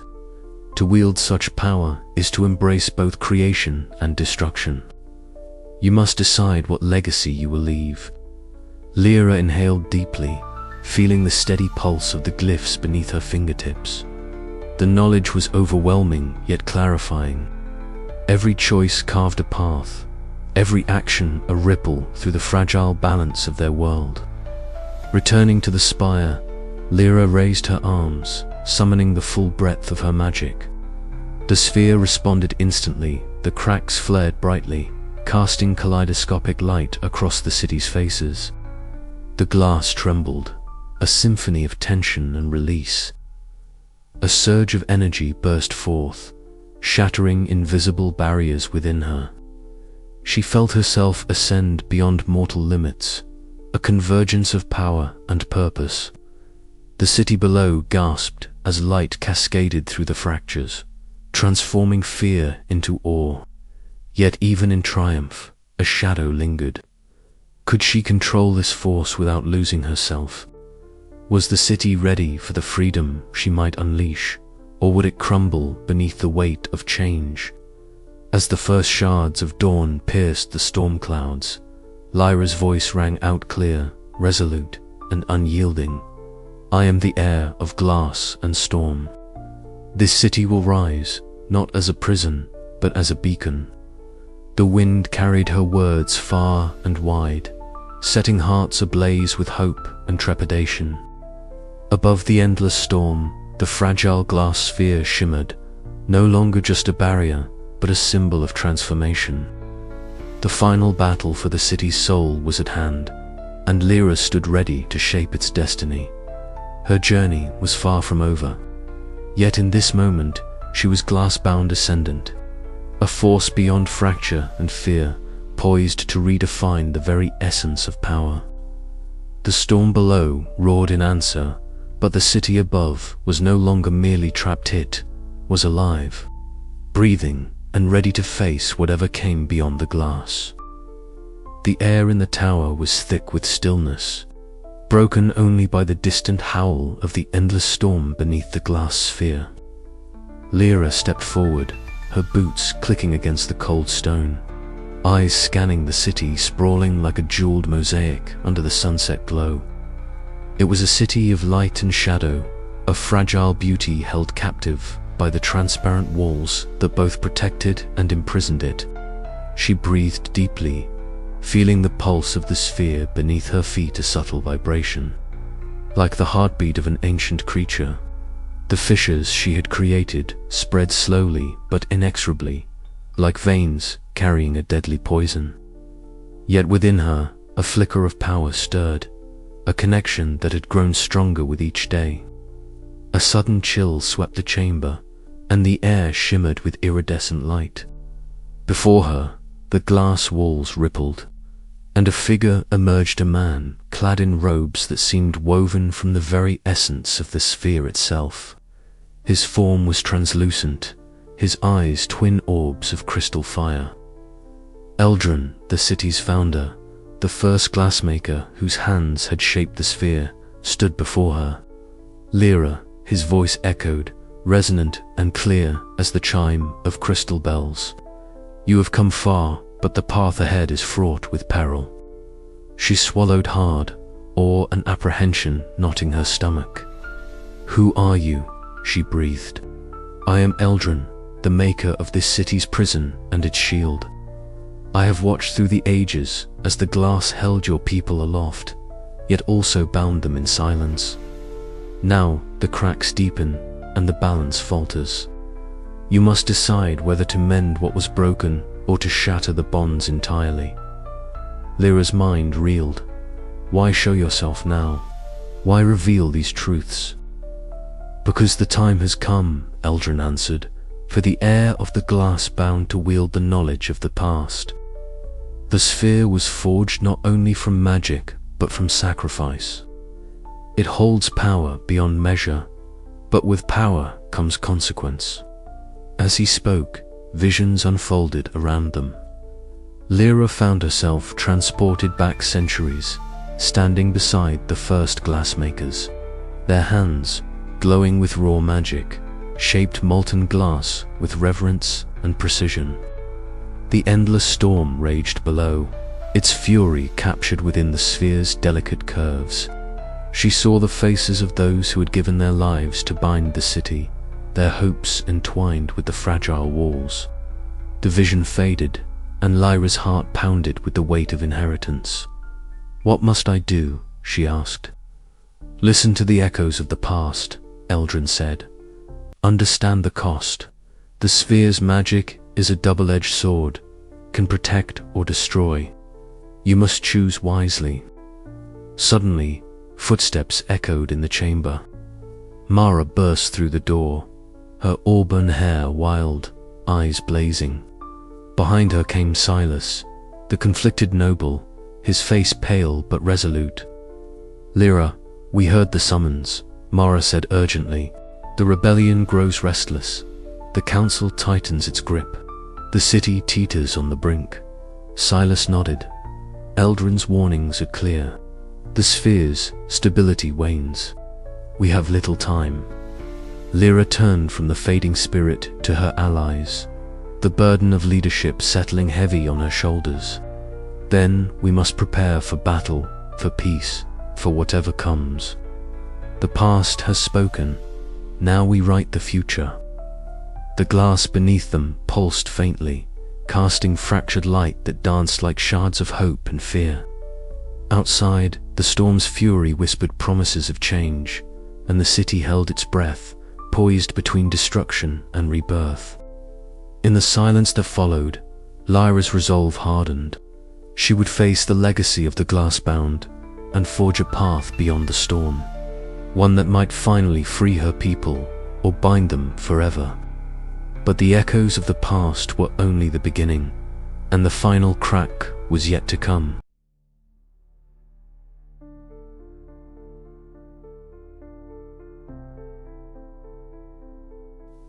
The glass sphere groaned beneath the weight of its own magic, a low, resonant hum vibrating through every shard and pane that encased the floating city.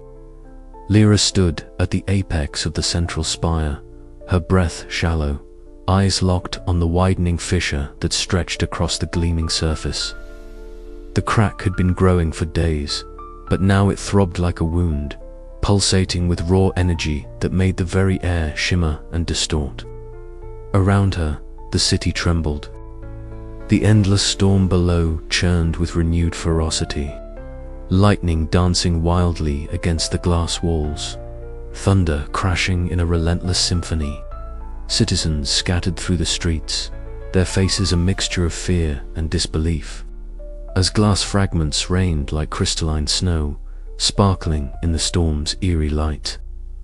Lira, Terran's voice cut through the chaos, his figure emerging from the swirling mist at the spire's base. The council is mobilizing their forces. They're coming for you. She nodded, her hands crackling with the sphere's volatile magic. Then we have no time. The sphere is breaking, and if I don't act soon, the whole city will fall. Her mind raced back to the ancient glassmaker's words, whispered secrets learned in shadowed catacombs beneath the city. The sphere was not merely a prison. It was a living entity, bound by fragile enchantments and the bloodline of its creators. Now those bindings were undone, and the unleashed magic was a tempest beyond control. Suddenly, a deafening crack split the air as a jagged fissure tore across the sphere's surface, sending a shockwave that rippled through the city. Buildings trembled, and the ground beneath Lyra's feet pulsed like a beating heart. The storm's howl intensified, as if enraged by the sphere's fracture. Lira, you must decide, do you seize control, or do you let it all fall? Terran pleaded, his eyes wide with desperation. Before she could answer, a cold, commanding voice echoed from the council chambers far above. You cannot hold this power, girl. Surrender it at once, or the city will perish. Councillor Valen appeared, his robes glittering like shards of glass, his gaze sharp and unforgiving. Lira met his stare, feeling the weight of generations pressing down on her shoulders. I am not your pawn, Valen. This city belongs to its people, not to the corrupt elite who hide behind magic and fear, he sneered.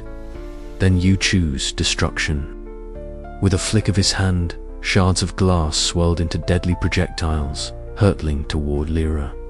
She raised her hands, summoning a barrier of shimmering light, the magic of the sphere responding to her will. The shards shattered harmlessly against the shield, but the effort drained her.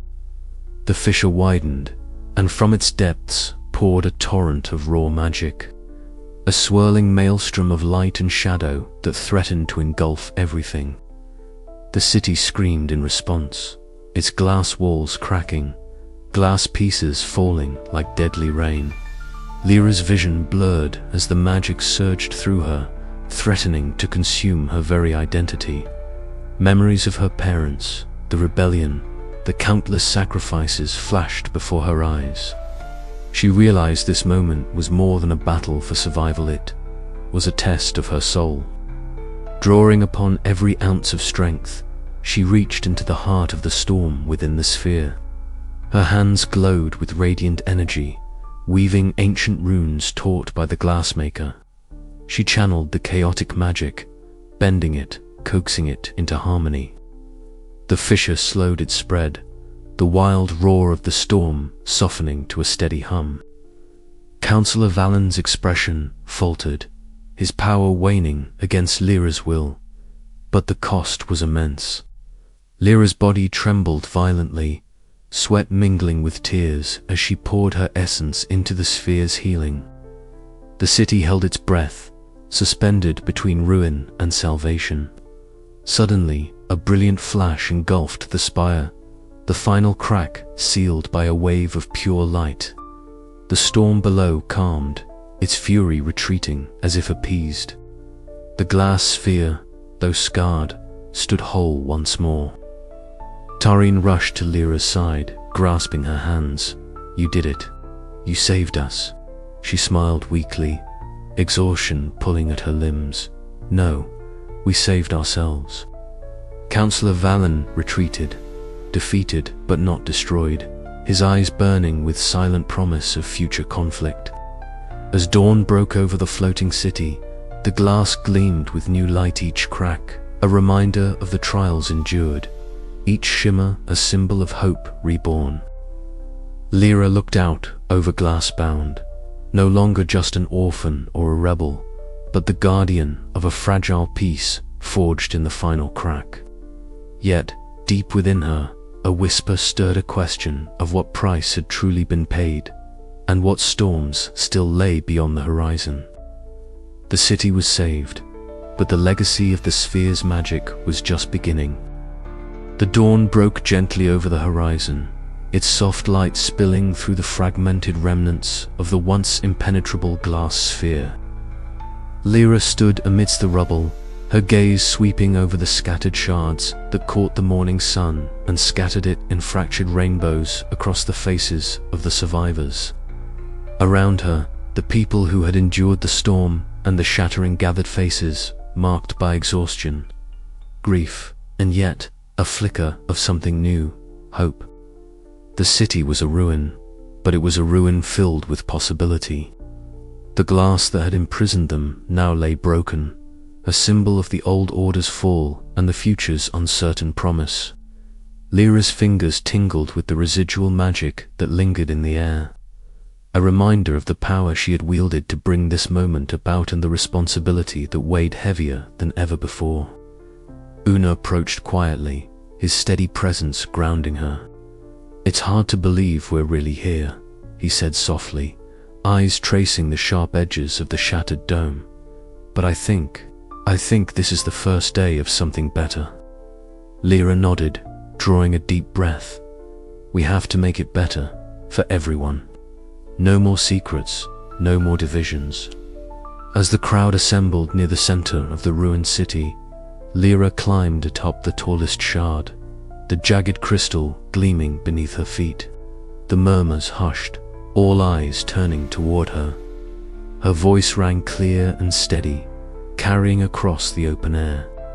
"We have survived the storm, the glass, and the chains that bound us.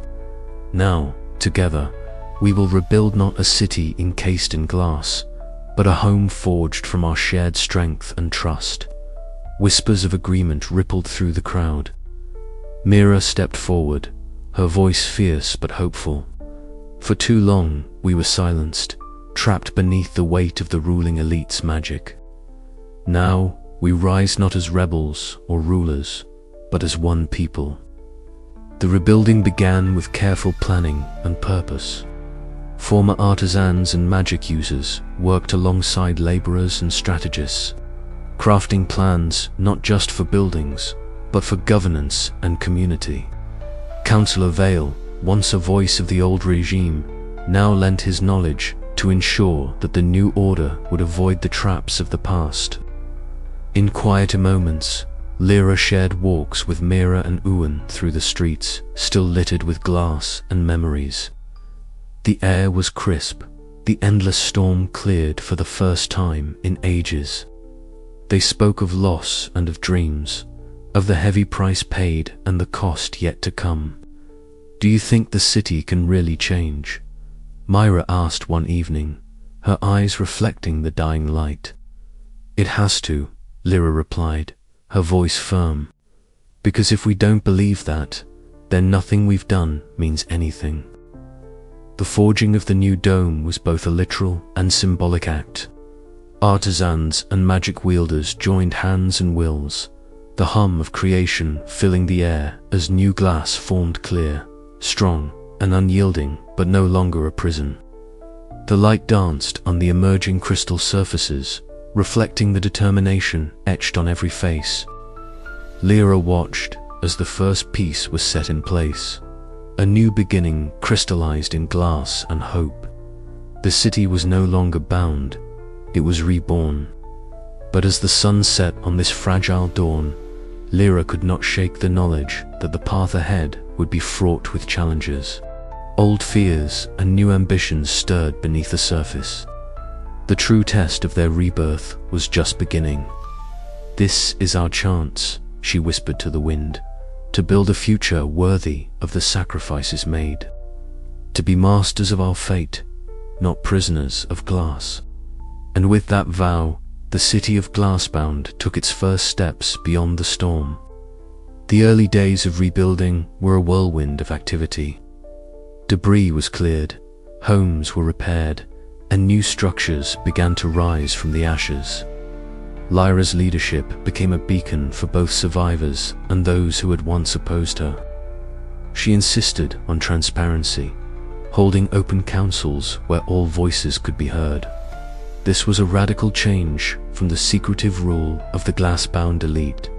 Uwan took charge of logistics, organizing teams to distribute food, water, and supplies. His calm, methodical approach reassured many who feared chaos might return. Lira became the people's advocate, ensuring that the needs of the common folk were not lost in the grand designs of the new order. Yet, beneath the surface, tensions simmered. Not all were ready to relinquish old grievances or embrace the uncertain future. Some former elites resisted, fearful of losing their status. Others among the commoners doubted that true equality was attainable. One afternoon, as Lira walked through a marketplace being rebuilt, she noticed a group gathered in heated discussion. Approaching cautiously, she overheard whispers of sabotage and unrest. She knew that the scars of the past would not heal overnight. Determined to address these fears, Lira convened a gathering in the heart of the city. The shattered shards of the glass dome surrounded them like a crown of broken jewels, a testament to both destruction and resilience. "We stand at a crossroads," she told the crowd. "We can let fear divide us, or we can unite and forge a new path. The choice is ours." Her words stirred something deep within the people. Murmurs of agreement swelled into applause. It was not perfect, but it was a start. As night fell, Lira returned to her quarters, the weight of leadership pressing heavily. She knew the road ahead would be long, but for the first time, she felt ready to face it. Outside, the storm had finally subsided, leaving a sky strewn with stars. A new era was dawning for Glassbound 1, born not of magic alone, but of hope, courage, and the unbreakable spirit of its people.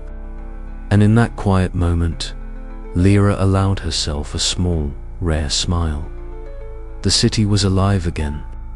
The future was theirs to shape. The chapter closes on the bustling sounds of a city reborn. Hammers striking, voices laughing, children playing amidst the ruins.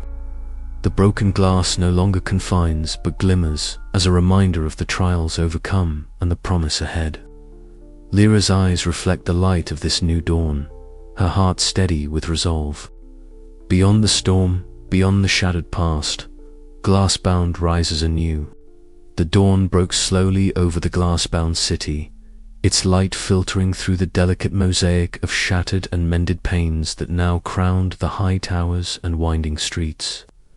From her vantage point atop the tallest spire, Lira gazed out over the city she had fought so fiercely to save and to remake. The storm beyond still rumbled softly, a distant reminder of the peril that had once caged them all within their fragile prison.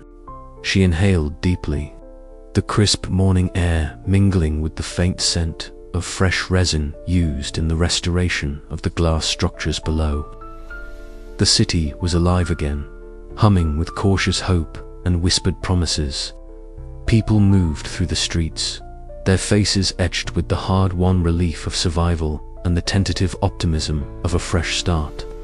Children chased shards of sunlight, their laughter a fragile melody against the backdrop of a world forever changed. Beside her, Kellen's steady presence was a comfort. His amber eyes reflected the dawn's glow as he turned toward her, a quiet question lingering in his gaze. "Do you think they'll follow us?" Lira met his gaze, the weight of her journey threading through her thoughts. The rebellion had been more than a fight. It had been a reckoning. The shattered sphere had symbolized more than broken glass. It was the fracture of old ways, of oppression and silence. Now, standing at the precipice of a new era, she understood the true cost of power and what it meant to wield it wisely. "They will," she replied softly, "because they have no choice but to believe in something better." Their footsteps echoed softly as they descended into the chamber where shards of the broken sphere were, displayed in intricate mosaics, each fragment a story of pain and perseverance. The room was silent, save for the faint crackle of magical energy lingering in the air, a testament to the sphere's enduring influence.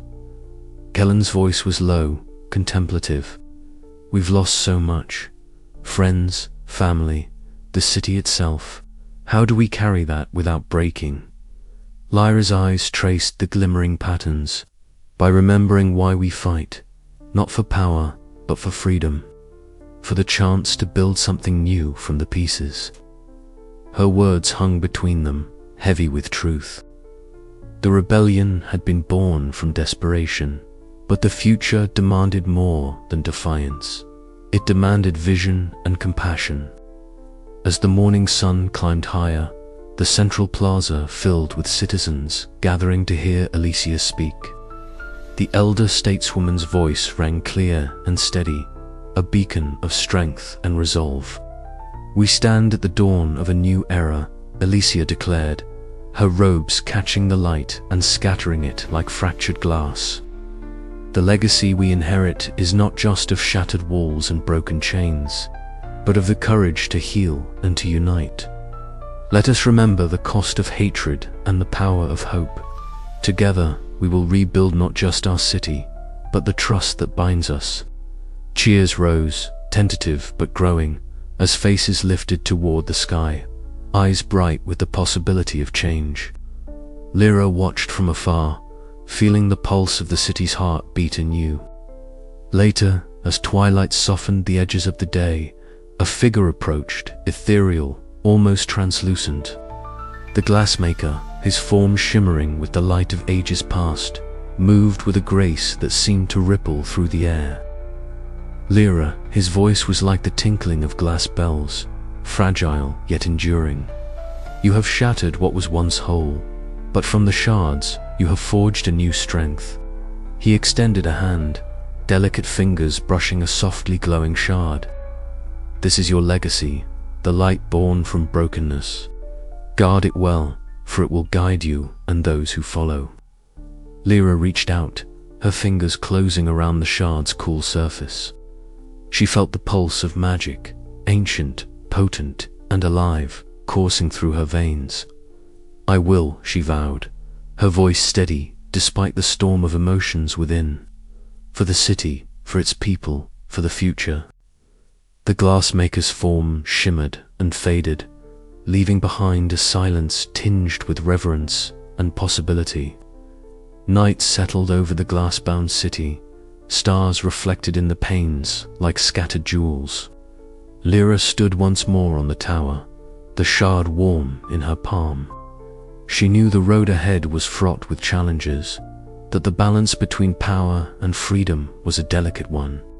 But for the first time in a long time, she felt the unyielding strength of hope.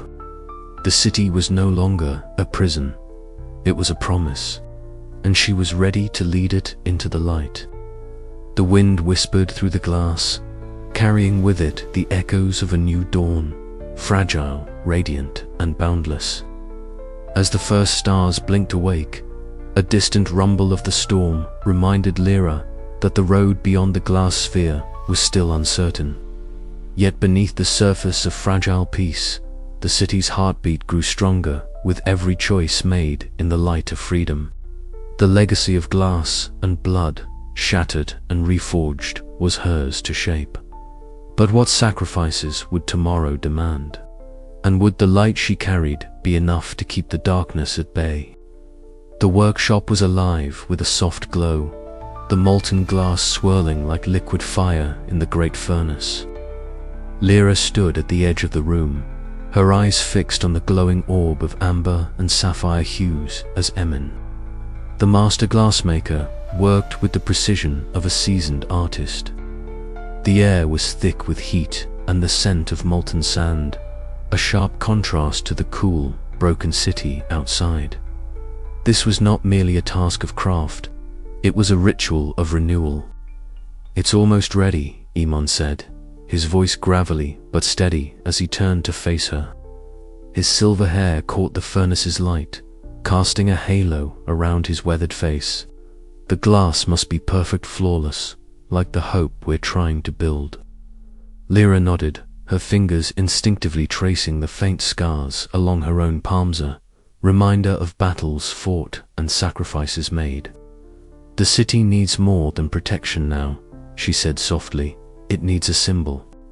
Something to remind everyone that we're not prisoners but masters of our fate. Around them, the workshop hummed with quiet activity. Apprentices moved carefully, passing tools and preparing molds, their faces lit by the fiery glow. The air vibrated with a sense of purpose, a collective breath held in anticipation. Outside, the shattered remnants of the old sphere lay scattered like broken dreams, shards reflecting the storm-tossed sky. The endless tempest that had once threatened to consume the city now seemed a distant memory, yet its roar lingered in the hearts of many. In the council chamber, a few floors above, Cerise and Jorin stood in a tense but respectful dialogue. The room was bathed in the soft light of enchanted lamps, their warm glow softening the sharp edges of the recent conflicts. Cerise's elegant robes rustled quietly as she gestured toward the maps spread across the table. "We must hold fast to this fragile piece," she urged. "The new sphere can be our shield, but only if we stand united." Jorin's scarred hands clenched and unclenched. "Unity is fragile," he replied, his voice low but firm. "The rebellion's wounds run deep. Some may see this as a chance to seize power anew." Their conversation was interrupted by a soft knock, and Lira entered, her presence commanding yet approachable. "The sphere is nearly complete," she announced, her voice steady. "It will be lifted into place tonight. This is not just glass, it is our future." The room fell silent, the weight of her words settling over the assembled leaders. Hope flickered in their eyes, but so did caution. Back in the workshop, the final moments of crafting were underway. Imon's hands moved deftly, coaxing the glass into its final form. Lira assisted where she could, her magic subtly reinforcing the structure, weaving strands of shimmering energy within the translucent walls. As the hours passed, the new sphere took shape, an immaculate globe of crystal clarity, embodying both strength and fragility. When the moment came to lift it, a hush fell over the gathered crowd outside. The sphere ascended slowly, suspended by enchanted chains, its surface catching the light of the setting sun and fracturing it into a cascade of rainbows. Children gasped in wonder, elders wiped tears from their eyes, and even the storm seemed to still, as if in reverence.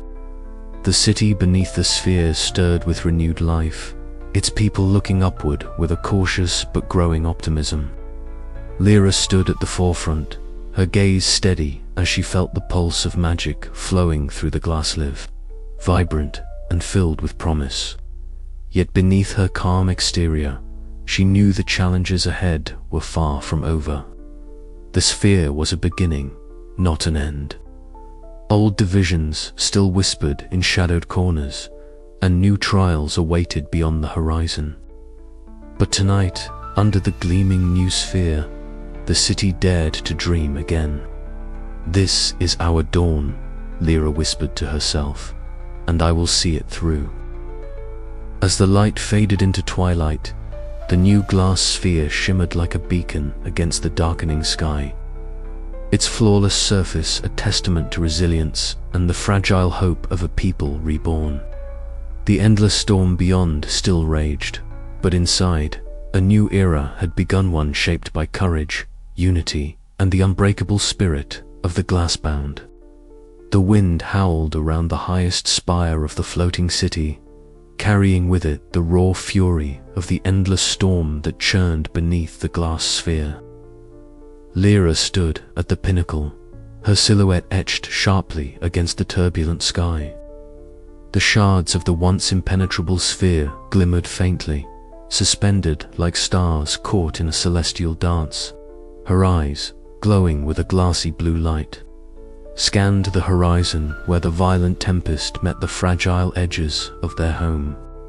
Tonight was the culmination of everything she had fought for, the moment when choice would become destiny. For years, the city of Glassbound had been trapped, suspended in a prison of its own making.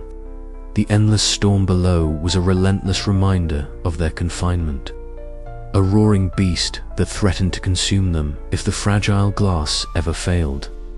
Within this fragile prison, society had fractured along lines as sharp as the shards that now floated in the air between the ruling elite who claimed magical inheritance and the oppressed workers who dreamed of freedom. Lira, orphaned and once powerless, had risen through trials and betrayals. Guided by the whispers of the storm and the ancient magic coursing through her veins, she carried the legacy of the sphere's creators, a gift and a burden intertwined. Her journey had been one of discovery, loss, and resolve, and now she stood ready to face the final challenge. Beneath her, the city stirred.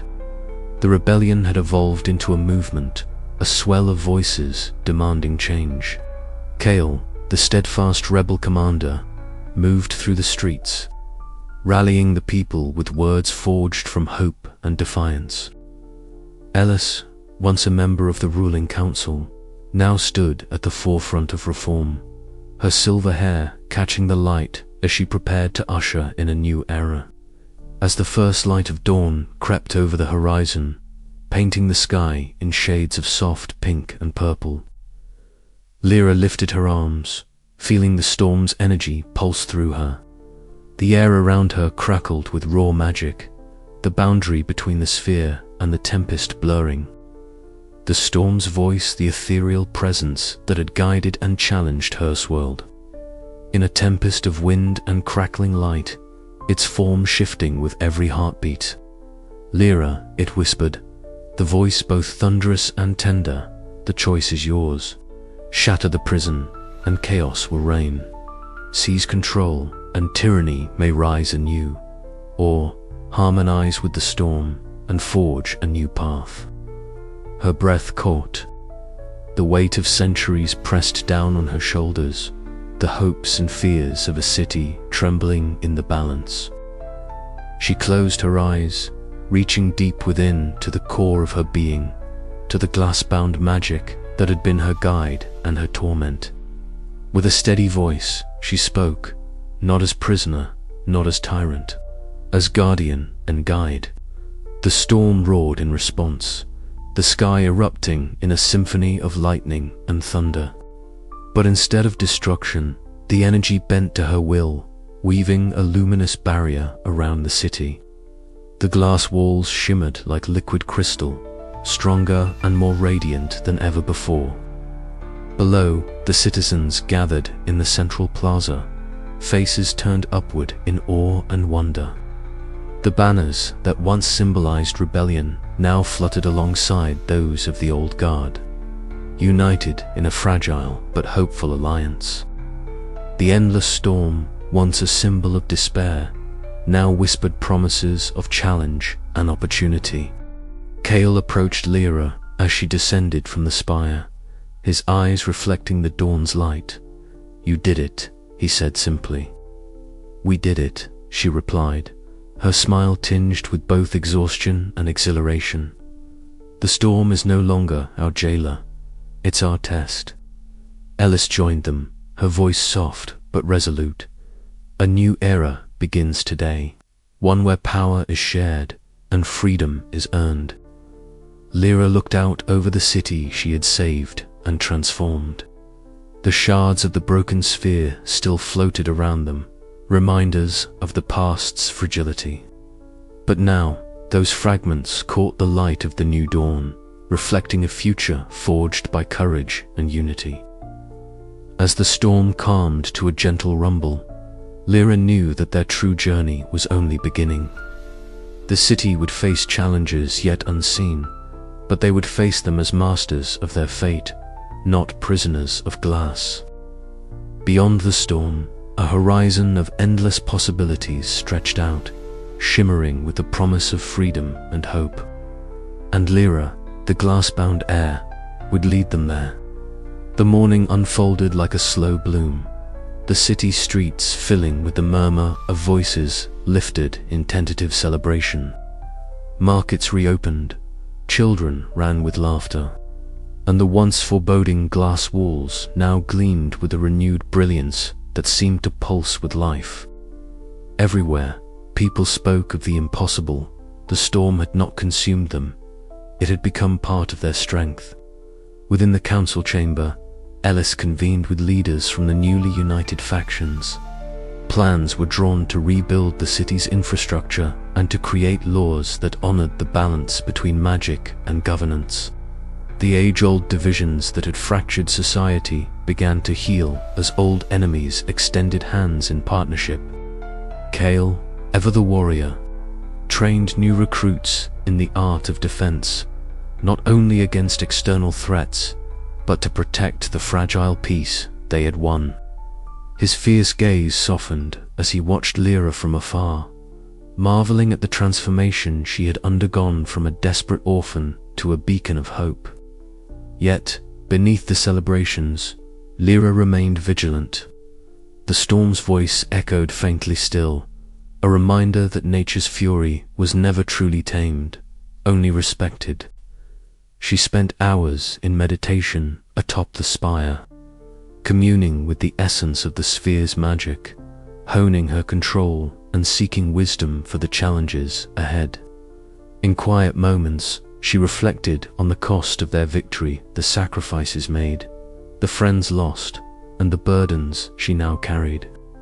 Power was a double-edged glass, beautiful yet sharp, capable of both creation and destruction. She vowed to wield it with humility and courage.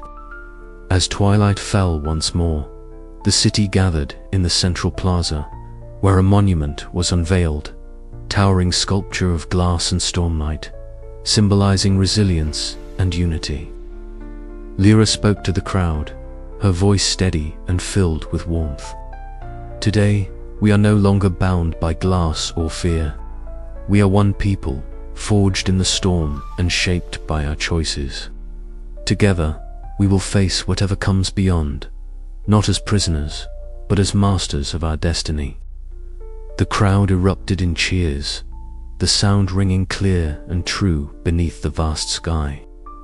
The endless storm, serene now, cast a gentle glow over Glassbound, a silent guardian and a reminder of the journey yet to come. And as the stars appeared, twinkling like shards of hope scattered across the heavens, Lira felt the weight of the future settle comfortably in her hands, future she would shape with strength, wisdom, and unbreakable spirit.